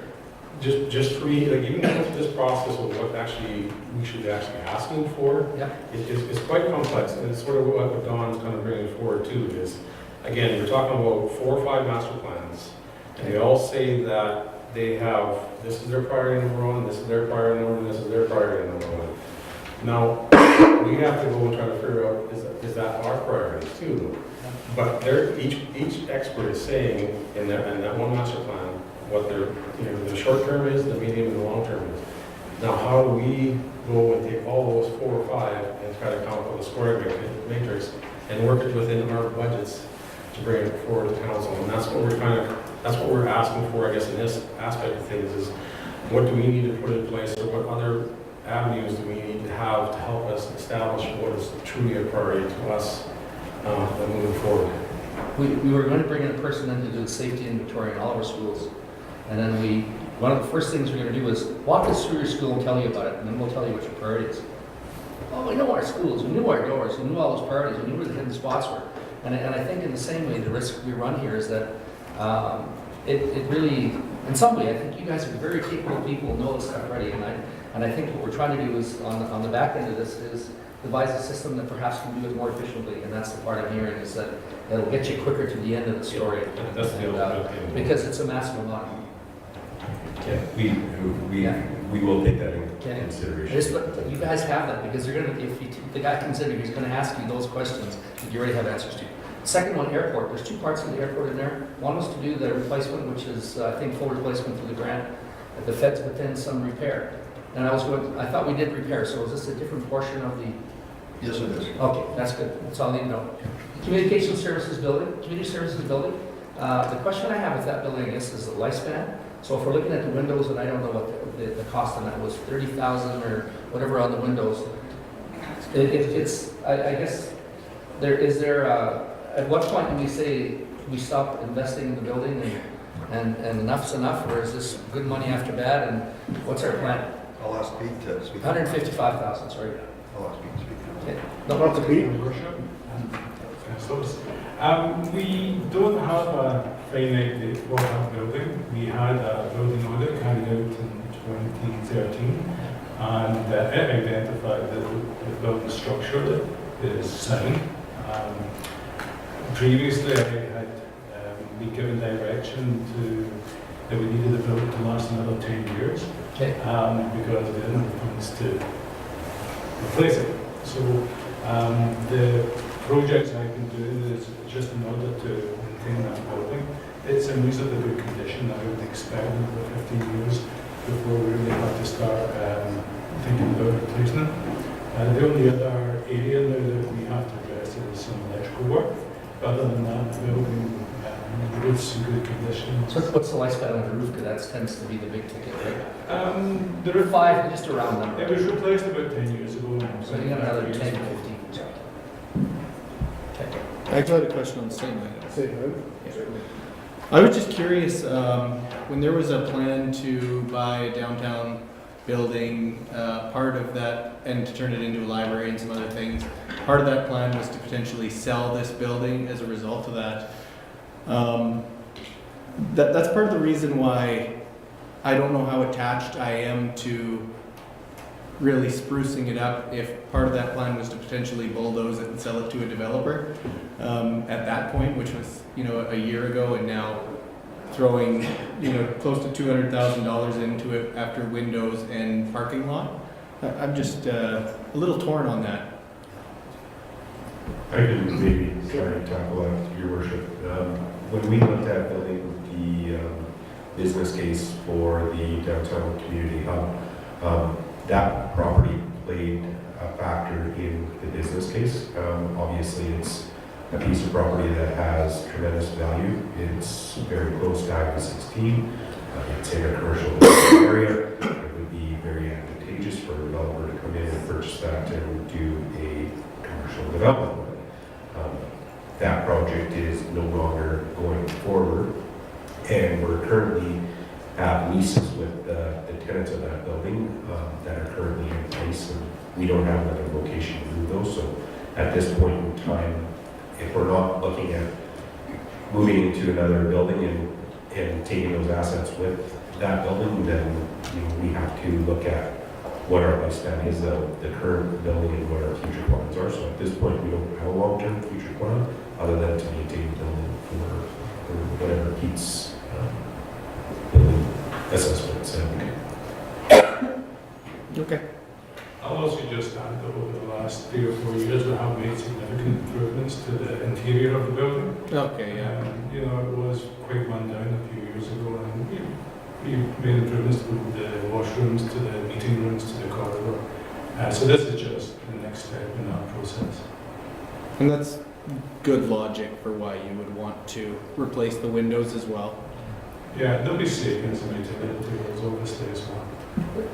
For me, I think, I guess the question still would be, is there, at what point is the investment in it not coming back to us? And I get it, it's still a viable, building. But at some point, even if you own a car, you say, I know I can get 10,000 kilometers out if I just do this, this, and this, but then you realize at the end of it, you have nothing, because it might be worth the value of the tires you put on it. And so, I don't know if a developer's going to come in there and want to use that building, and I get that part of it. And there'll be a cost to knock it down. I know when the old, I can't remember the school, Neville Goss School was taken down. By the time it got time to sell the property, I think the school division lost money, because you have to bring people in, especially hired, to deal with the various products that are in there in a way that, and it's reclaimed, so to speak, put back to its starting condition, if you like, and you spend a lot of cash. So that's kind of, as I look at this long-term project, as we look at it, because it obviously is now somehow become that. I really wonder about what point you say, okay, we have to stop investing in this project, because it's just continuing to prolong the life of the building that at some point is costing us money. If a building's well maintained, it can last you many, many years. And it's over 50 years old. The heritage building, which is 1931, it was built, and it's still doing really good. It just needs some internal repairs. But the bones of that building are strong, so we can make it last as long as we want it to last. Maybe it's my background where we have buildings hundreds of years old. To me, it's just normal. It's an old building, yes, but as long as you maintain that building and you invest in it from time to time, you can make it last. And to replace that, you're probably looking at $6 million. So to spend $150,000 to replace the windows and keep it functioning is a different way of looking at it. But in my mind, we're trying to create the best value that we can keep the building going. So the heritage building, that's the old city hall. Which one is the one that's the clock tower? So this is where these two projects come together. So at what point can it have a particular heritage status, and we can actually get granting from the federal government to invest in it? Because if this building is, like you said, 1930s, it's that old, does it become one of these legacy buildings we can actually get grants for? It is. It's a designated heritage building of the government of Saskatchewan. Our community services building, or the clock tower. The community services building is not, and it's probably unlikely that it would be, just because there's nothing architecturally that's important about it. Whereas the clock tower building is in my mind, a hugely important building, both architecturally and culturally for Westminster. So I think that's why that got the designation. That's important. And it's a solid bonus. So that building can keep moving for many more years, but we need to invest in that as well. I've taken up lots of time, thank you. Thank you, Councillor. Councillor Fagan. Well, I see Chief Jordan Newton over there, so I thought maybe he can tell us a little bit about some of the asks that he's going for there. You have some So I numbers? don't want you sitting there all day and not get asked. Thank you. You have a number, Councillor, by chance? Yeah, I can just, we just started with the pumper truck as far as, that is 1823002.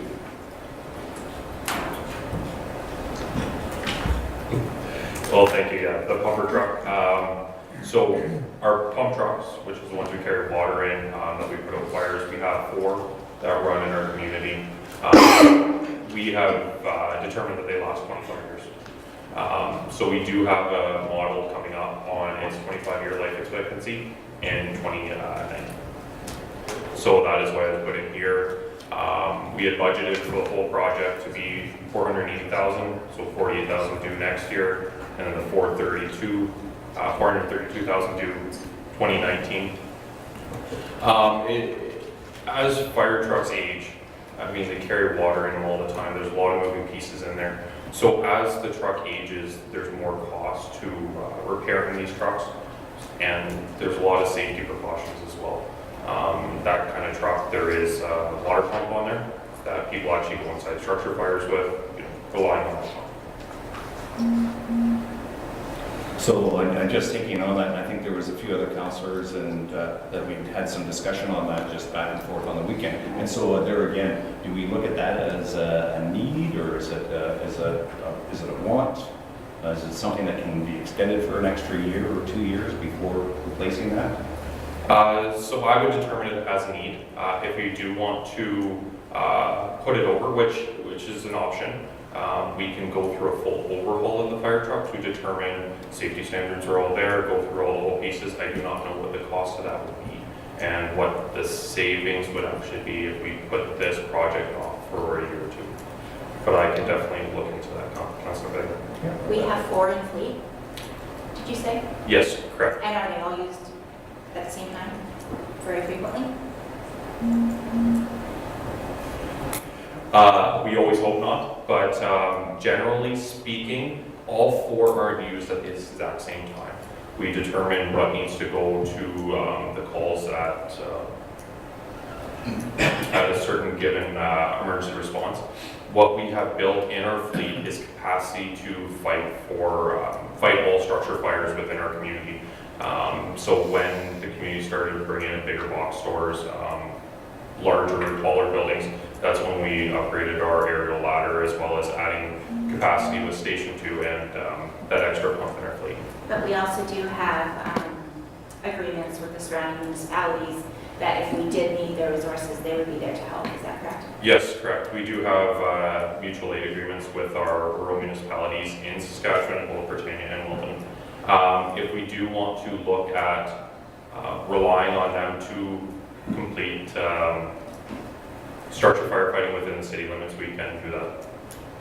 I'm just looking at different options in terms of being able to postpone this purchase, because I think after the deposit of $48,000, the actual purchase price the following year is what, $400 something thousand? Yes, it'll be $432,000 to complete the project. Now that is also budgeted at 76 cents on the dollar.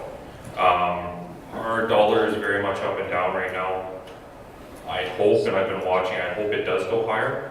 I know this year, with this truck, I've also budgeted for a less expensive model than we've been ordering in the past. If we were to complete this fire truck's replacement with the trucks that we have been ordering recently, we'd probably be looking at another $100,000 at the end of the project. But again, determined on dollar. I don't want to decrease the need for it or that sort of thing in any way. That's not what I'm trying to say. I'm just trying to explain and justify it to the public on the purchase and what are the options if we did delay the purchase a couple of years. We do have that option of the surrounding municipalities, and it's very rarely that all 4 are engaged at the same time. Yes, that's correct. Thank you. Just on this item, I know that you guys have to keep statistics and things like that of what your response times are like, and you have to have your stations in certain areas because of that. Would the same be true for the number of pumps available in the city that would affect like the building code and things like that?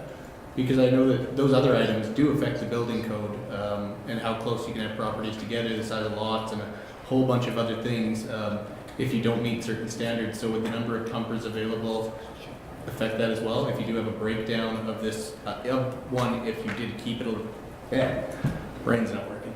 If you kept that one around, would it affect the building code if it broke down? Thank you, Councillor Thorson. I think I do understand what you're asking. If we were to reduce our fleet of the pump trucks, that could affect the insurance grading of the city and ultimately increase our insurance premiums we pay on houses and everything like that.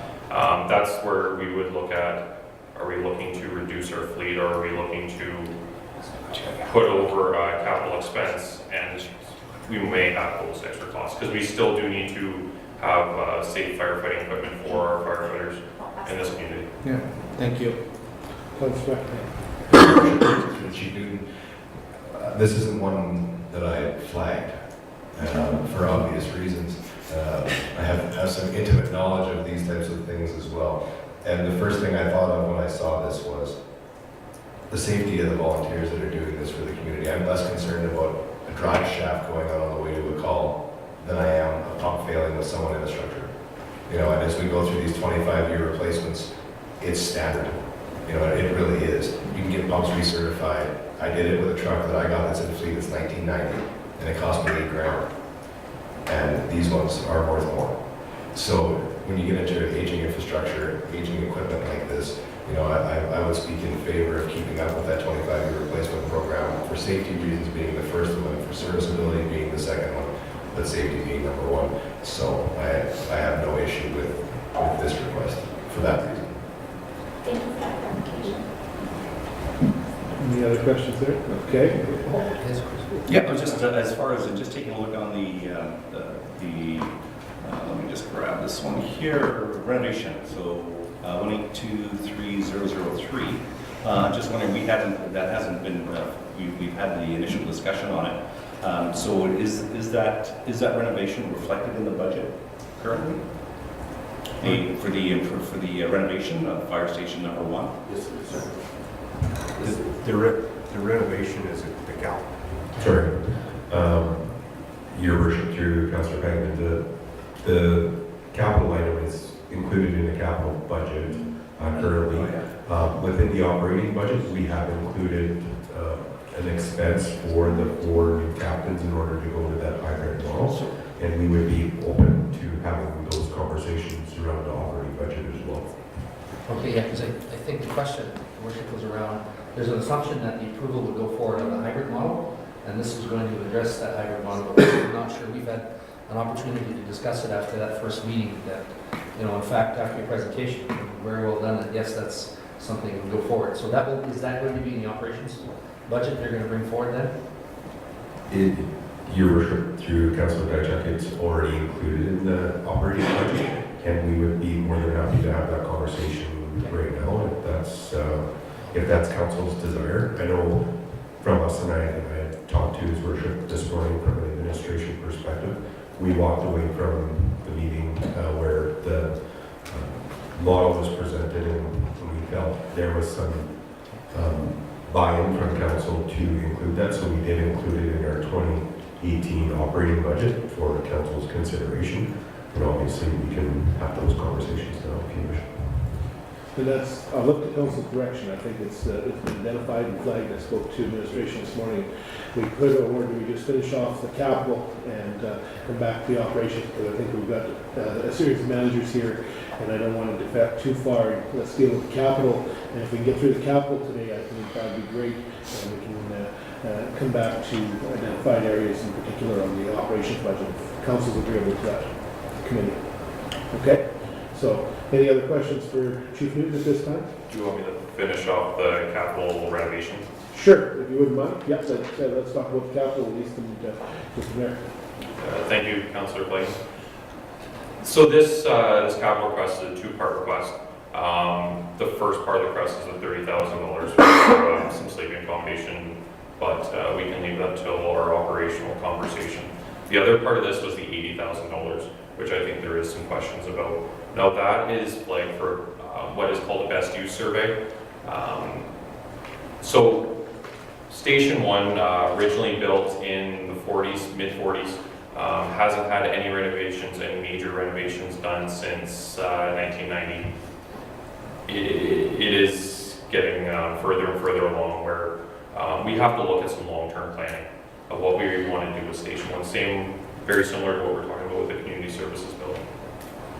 If we are to move forward and do something like replace windows, we have to make sure that, are we replacing windows to get just a couple more years out of it? Or are we replacing windows because we want to be in this building for whatever we determine to be a useful lifespan, 60 years, 50 years, so we can safely say that we're spending the city's money appropriately. I also have Pete McHugh here to answer any questions. We've been working together on this. So would you then source out this survey? Is that what we're, that 80,000 to, you bring in someone to look at the building, or what? I hear what you're saying exactly, and I think that's something that council needs to give you as administration those directives, because you're absolutely right. At what point do we saw off when we had this conversation about community services? There's a point somewhere along the lines, and it's kind of which came first. Do we tell you how long you're going to get to stay in the building, hopefully, or you're going to tell us how much it's going to cost to get to the building? And there's a tough part there, because as you mentioned, Pete, certainly buildings, and certainly when we have brick and mortar and solid buildings that we have, we look at some wooden buildings, they don't stand up. But when you talk about the bricks and mortar that's gone into Fire Hall number 1, it should last a long time. But then, is it effective? That's the question. Is it in the right place? Because anybody that I followed the news in Saskatoon, they're moving a fire hall, and of course that's a great deal of discussion because of the growth in the city and how things are positioning. So there's two pieces to that. So I don't know which one you want to try to tackle that answer to sort of a long-winded question. Well, thank you, Your Worship. I'll try and give a broad overview, and you can stop me if I'm getting off track. So with this, would be a third-party firm coming in to complete the survey. It is a very basic survey on what can we do to the building to perform, to extend its life. Or it also looks at maybe potentially some 2 alternate locations to give you whether it be short, medium, or long. I'll just expand on that. So Chief Newton came to me to talk about renovations on the building. So I started asking him about what is his need or what's his future thoughts for the use of the building. And it became clear that fire services have changed and will continue to change, and his need and use of the building is going to evolve. And any renovation of the type that we started talking about is going to start looking at building code review. So then we start thinking about sprinkler systems, about accessibility and all that good stuff. Then we started looking at the building, and we looked for some blueprints, and there's not a lot there.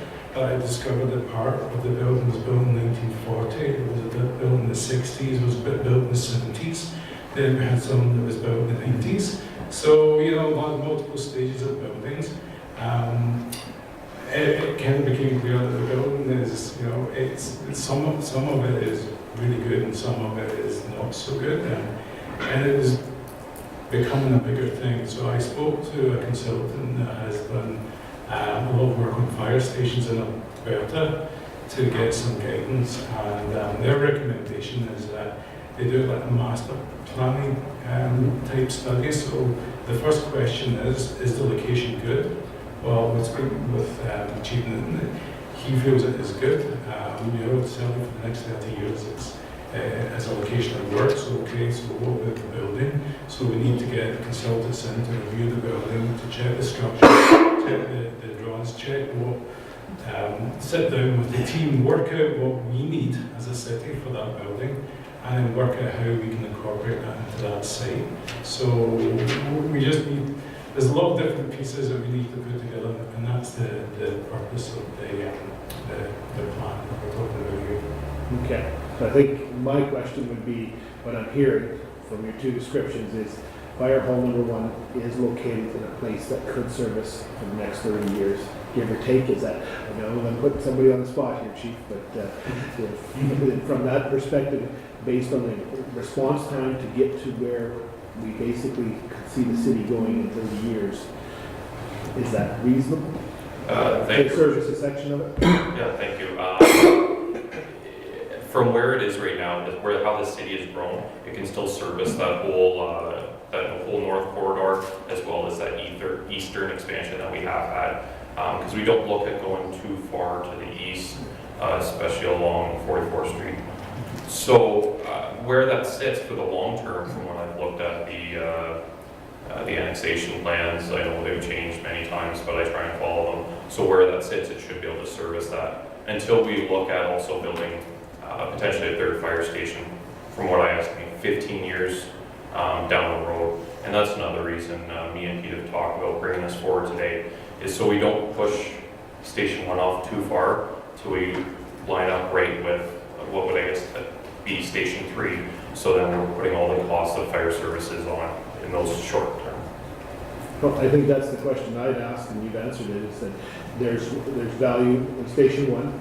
There's certainly some engineering questions, and I understand where you're at, Pete, to make sure, because nobody wants to say, oh yeah, it's going to last, and then somehow the structure doesn't, which your council may come back and say, you told us so, as we sometimes run into. So I appreciate that, and I think that's the important part I need to know was, we see the longevity, that it fits the purpose today, and you're making good sense that in 30 years, what do we need to do, identify it, and it's kind of down that asset management perspective.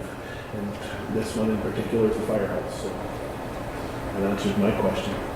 Any other questions on that item? Thank you very much, gentlemen. Thank you. Councilor Buckingham, it's back to you. How are you making out your list? Well, I didn't mean to try it, but I didn't know you, Councilor Diachek there. We had Terry up at the podium, so I thought it was sorry. time to throw another one at Terry. 1813613. I was just curious as to the reduced scope. This is the one about 12th to 44th Street on 40th Ave. So, as it denotes in here, we've got city submitted a proposal to Transport Canada's National Trade Corridors funding successful $3 million, with the city's portion 50-50 of the cost of this project. If unsuccessful, the $3 million will be used in a more limited scope. What is a more limited scope? Good question.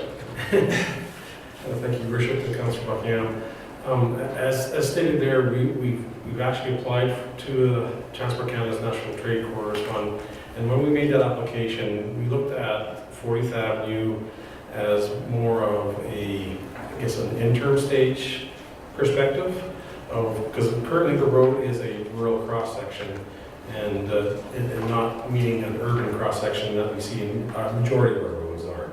And as more and more development happens along there, the need to go down to that urban cross-section, it becomes more and more apparent, especially as we get, the development of the co-op service station there, and of course the casino across the street there. So we get more and more development touching 40th Avenue. So when we made that application, we looked at it and established what improvements would need to be made at that level. And from there, it outlined about $6 million worth of work that we kind of envisioned needing to be made on 40th Avenue. Most of the additional benefits that I'm talking about here as being a limited scope. Limited scope is just taking 40th Avenue as it is and rehabilitation or reconstructing it as it sits today. So what you see is what you get pretty much, right? Still 2-lane urban or rural cross-section. On our application to the National Trades Corridor Fund, that would mean improvements between 36th Street and 44th Street, adding additional turning bays and everything else in there to accommodate the additional growth that's happening in that section. Yes, you'd be adding a turning lane at 36th Street and 40th Ave westbound. Yeah, Turn there. yeah, pretty much 36th Street, 41st Street, and 44th. Those are three main places where more than that is happening. It's just not just those lane improvements, but there's a few other things there too. So I use that road quite regularly, and I was thinking, it's not that bad a shape in my estimation of things as the drivability. Now, the serviceability of taking turns and everything else, agreed. I mean, that's there, but I drive 40th Ave and then I drive 50th Street, and I go, boy, 50th Street needs more help than 40th Ave. 50th Street is not necessarily an arterial like 40th Avenue is. No, for sure. So that's why, whenever we're looking at these road corridors, we're always looking at our arterials first, because of course they are more people movers. Then we get into our collectors, and then we get into, of course, the locals. Less traffic on the locals, and then you go up from there. So that's how they're really tackled in our scheme of things. For sure. I just want some clarification on it. I read through it. Just Yeah, no, I can see where the question came from after I reread it again too. Yeah, it was a good question. All right. I have two quick ones, both for this gentleman in front of me. On number 18136610, it says something about ESRI tools and products updates. That doesn't mean anything to me. Yeah, no. Esri is in all reality, an industry best product out there for GIS software. Okay. And in the past, we've been utilizing Autodesk products as part of our GIS system. We're still going to keep that our base system as being that product, but we're also looking at Esri tools. Whenever you see some of those analysis, if I can think back even to the Fort McMurray fires, where they're predicting the way the fire is moving or everything like that, they're using the Esri tools in predicting that movement and analysis side of things. So they're more and more enhanced on the GIS side to be able to do that key analysis or that predictability. Okay, and just to be clear, I may not fully understand. So what does that allow us to do? Esri is just how we analyze data in all reality. Okay. It's just a tool set to analyze data in a very graphical format. Strictly, that's what GIS is. It's graphically representing data. This is quite awesome. Yeah, asset management comes into play in there too, yes. Okay. You know, as you get more and more information, you can analyze stuff a lot differently than just basically how old is that piece of water main. You can actually put some predictions in there as well. Okay, I actually had one more after this one, but this one's quick. Total Station, it's the one just before this. Yep. I know this to be a relatively dated technology. GPS is like the new thing in this area. So I'm just curious, how much Total Station do you really use? Oh, is that not the one right before it? Sorry. Yeah. It should be 1813609. 609. Yeah, so it's a dated technology, not used very much anymore in modern times, but it's still pretty expensive to buy. It's got a pretty good, it's got a fair price tag to it. Keep in mind that a GPS system is about 20 grand itself too, just for one piece of equipment. The Total Station, and this year we found it really challenging for us to do, I talked about that tree cover and everything else as part of that one water and sewer project. It's very challenging to use GPS in that environment, where a Total Station provides that capability, like perfect for that opportunity.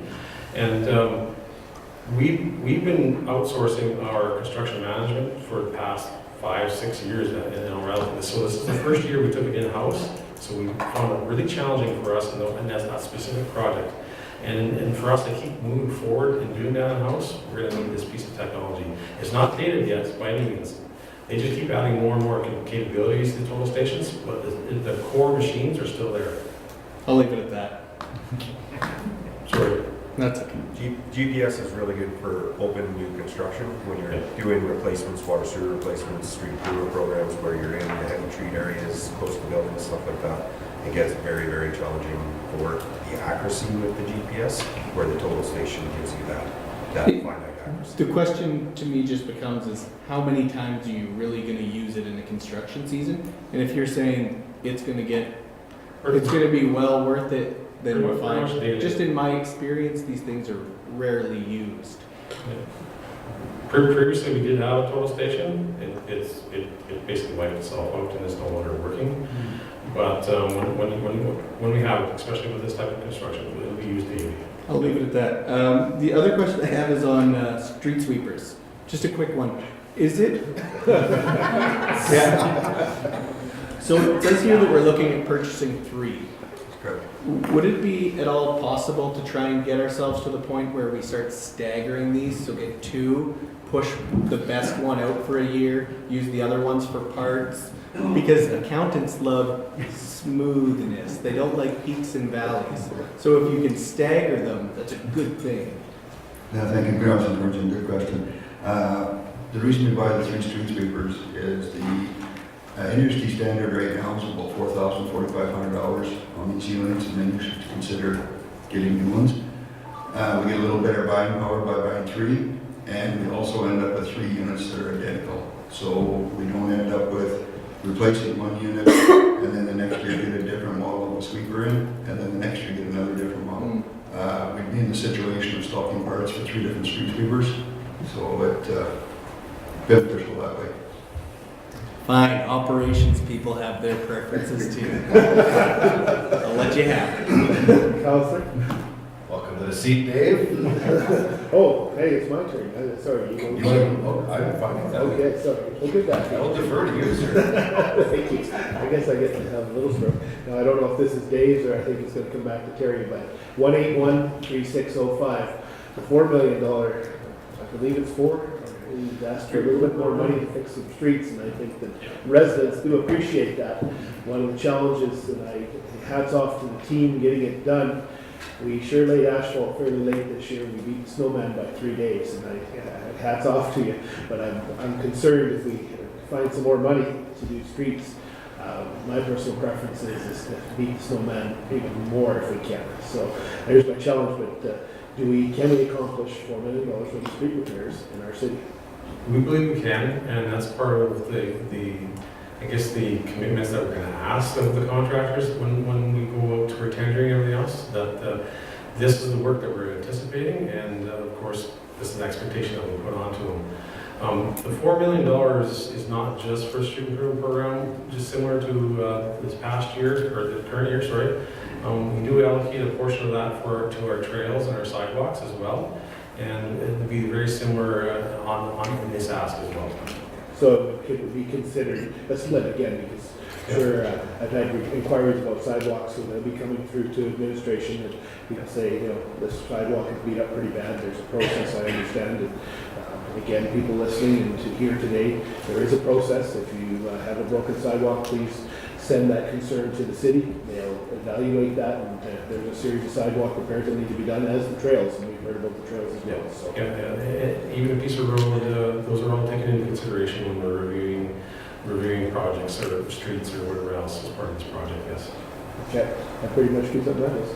Anything else from your Well, I perspective? have a couple small ones, but I don't think that they're just like 15,000. That I'll just email. Councilor Diachuk? The Bioclinic Aquatic Center, so I think there's 3 assets there: sound system, wave pool, and refurbishing the slides, and we put a new exterior finish on it. Do we have an end date on that when we say that's it? Because we've repainted it, and I don't know some of the boards in there are paper thin on the exterior of the building, and it seems we're repainting it every 2-3 years. I don't know what it is, but we invest a lot of money into it, and I guess part from our perspective is that I think in the short term, this is a piece we need to do. The long term, I guess we have an end date of when this building has reached the point where the money going in is not getting its return. Your Worship, through Councilor Diachuk, just before Joel talks about the capital items. And actually, sorry, I'm not concerned with capital items, but I guess it's the capital items in the context of the life expectancy of the pool. So we completed a facilities master plan in 2016, and within that facilities master plan, it did advise that the city should be looking at a feasibility study for replacing that pool in the future. I'm not sure what that future timeline is, but it's something we should be considering in the next couple of years. I guess it's a good answer in light of the fact that we continue to reinvest in updating it and doing all this repair work that we do it, and that's kind of what more are we getting out of it down in terms of the length and value of it? I don't know. Just to add to that, though, the life expectancy of the pool was only 30 years, correct? And we've already exceeded that by doing things like this to maintain. Otherwise, we would be looking at a $45+ million million bill for a new aquatic center. Just to add what Don said is that feasibility study, we do have it in the operating budget right now to do. So that is something we are looking to do. Because I think that's, thank you, and I think that's the direction this council is looking for, is what do we see, lay out those numbers so that back to the planning process, this will give us some direction as where we see some capitals, and it's all part of that master plans that we continuously discuss. What is and then determining a priority somewhere along the lines here. Since he's there, I'll ask him a couple little questions. So the $7,000 scanner for the elevator, just so that people aren't using the walking track without having paid admission, but they could walk up the stairs still. So is that really a necessity right now? We have a lot of issues at the Service Sports Center with people using the facility for free. And sometimes they're disruptive, and so we do have a problem with people going up there for free, but we also have a problem with people going up there throwing slushies over the netting and into the field houses, where there might be a trade show or a soccer. So it's become quite an issue. So they can get up there via the stairs, though. That's true, The but we scanner have- on the elevator is really not going to be here nor there. They can still get up there. We have a staff member at the fitness desk, which is right before the stairs, so they do try to stop anybody from going, but you cannot, from level 1, they can go all the way up to level 3 without anybody really knowing that they're up there.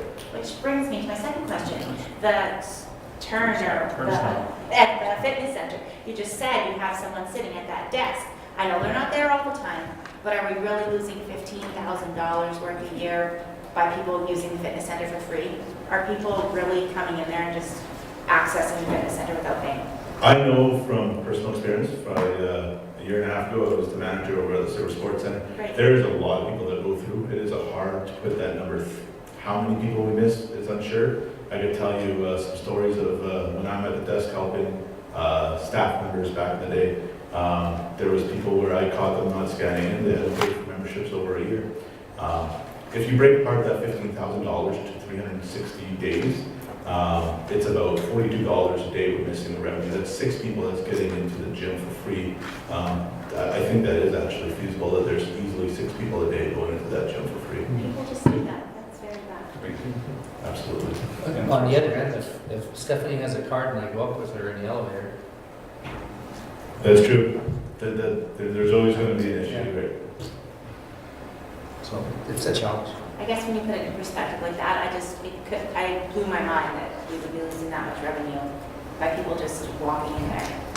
Like, Yeah, it's really kind hard. of that seat. Having that one employee there, sometimes, especially when the snow starts flying and the gym gets busy, they're dealing with customers trying to renew memberships, that kind of thing. So that employee does have a really hard job trying to make sure no one's going around to the track and making sure no one's going in, and they're all scanning in. Thank you. Councilor? Just on the same point, because to me, when you have the turnstile there, then you possibly have a greater probability of not having anyone specifically there, because the turnstile is there for people to kind of self-help their way through, and then it's just as simple as someone jumping over the turnstile or doing a cool breakdance move over it. And I honestly, I look at it very much the same way Stephanie does. I don't think it solves a problem, and this problem that it does solve is not big enough. Some people slip through the cracks because they're dishonest. Yeah, we're just trying to put barriers in front. And I commend your effort, because right now, when we are proposing a tax increase, every little bit, I think we need to take into account. Even if it is only 15,000 or 7,000, you add that up 10 times, well, you're at 150,000, right? And at least on our part, it shows the residents that we are doing what we can to make that tax increase less significant. Absolutely. Councilor Dychuk, any other items on the agenda? Thank you. Okay, Councilor Fagin? I'll let Councilor Buckingham, he still has 15 left, so Councilor Buckingham, you're holding that side of the counter down very well. When you're all by yourself, you got time to think over here. Dave. Thank you, Joel. Thanks, Joel. I did have one. No? Yeah, a couple of- He's going? He's No, I going, thought he oh was yeah, no, he's going. deferring. Would you like to go first?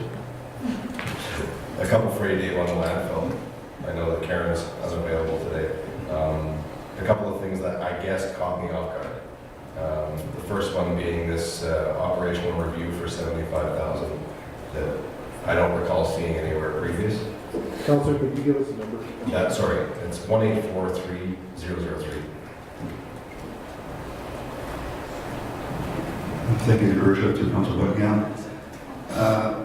I don't know, I apologize, Karen's not here. It's to get a better idea if we are actually like packing the landfill right and the garbage location, the capacity of the airspace and stuff like that. Tying in with the packer, which is a very expensive piece of equipment. We're believing that we're not totally doing the packing operation either. And if this review comes up the way we want to, of course, we'd like to just about double the life of the packer. So it's to make sure that we're maximizing the airspace in the packing within the landfill. I think she's also got it tied into help out with the new software and make sure everything's lined up with that also. Okay. Good question on that one. It's also landfill related. Do you have another landfill one? Go ahead. Another one that caught me off guard was something that now affects pretty much everybody if it goes forward was the 1843004 landfill residential limit program. Where did that come from? Because I would have thought that this would have been something that would have been discussed in a very, very open forum before it ever got on the capital budget. Yes, I emailed Karen and she actually sent me a note, so forgive me, but I'll be reading her response to you. She put in here, this has not been formally presented to council. Administration alluded to this project during the landfill software awarded in June. For 2018, the intent is to present the project to council and request that council accept the idea in principle. Administration will then work on the details of a 2019 implementation for council's final approval. The budget ask of $10,000 will cover any additional custom programming of current software and materials needed, example, barcode readers, proximity cards, etc. Currently, over 6,800 tons of residential waste is accepted at the landfill. Residential waste includes waste picked up at the curb and was brought in by residents of the landfill. Based on the current rates, residential loads cost $490,000 in tipping fees. The city is only recovering the cost of the residential waste disposal through the $4 a month landfill disposal fee for curbside customers, amounting to $390,000 per year.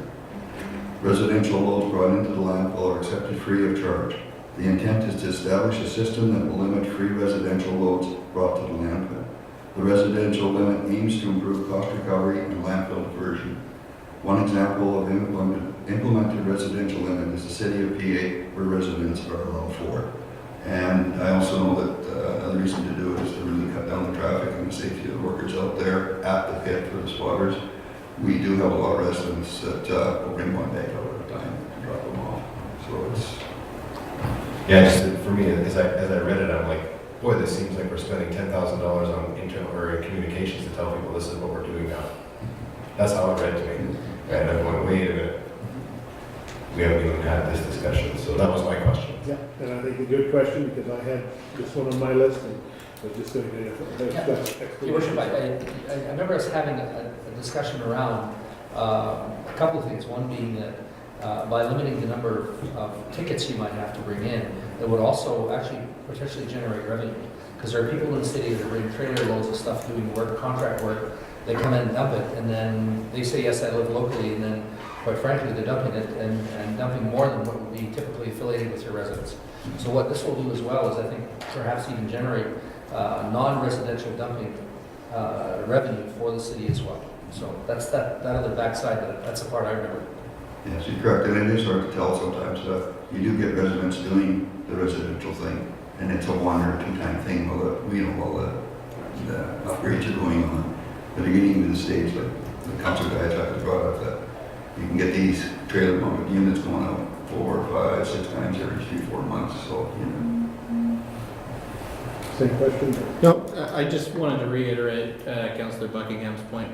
To me, when I read this, implementing any kind of residential limit would be a decision of council, and when I read this, I thought, I don't think we decided on that yet.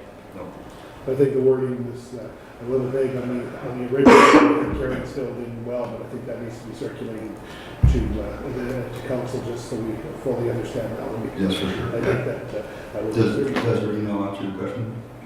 Yeah, absolutely. It was, hearing what she said there answers it all. It was more of a, wait a minute, where did this come from type of question, right? It seemed like we're doing this and here's 10 grand for Leo's team to tell everybody that it's happening. That's just all it did. Councilor, I know you've got a few more on your list. In the essence of time, we're 4:45, and we have one item that needs to be dealt with in camera yet today. Is there much else that we could have you, is there anything major that you think that by email we could? At a 25, I'm down to 3, and I can defer on all 3. Okay, excellent. Councilor Buckingham, Dorson, is that up to you? Anything else? All right. I think that at that point, thank you very much, administration. I know all of you have been present as managers, and not all of you have had questions. I guess that tells me that you've done a great job answering the first round. Some were sent to the city manager, and I believe there's several questions that we'll be looking for answers to start that discussion as the public starts to look at these as well from the outside, discussing capital items. But, thank you all for your just tremendous, this 122 pages that have given us a much better insight as to where the city would like to spend money on a capital basis. We've had some good discussion today, so thank you so much for the efforts that the management team put in all the way through the city. Because if Councilor Baker was sitting here, this is a lot more than we've seen in a long time. I think I could use his phrase, so that perspective. So thank you again. With that, Thank you very much. I will look to council for some, inquiries from the media. Thank you, Your Worship. At this time, we have media inquiries for yourself, Mayor Albers, as well as Councilor Thorson. All right, I'll look for a recess. Motion to go into recess. Thank you very much, Councilor Godchuk. A seconder, Councilor Thorson. All in favor? Opposed? Carried.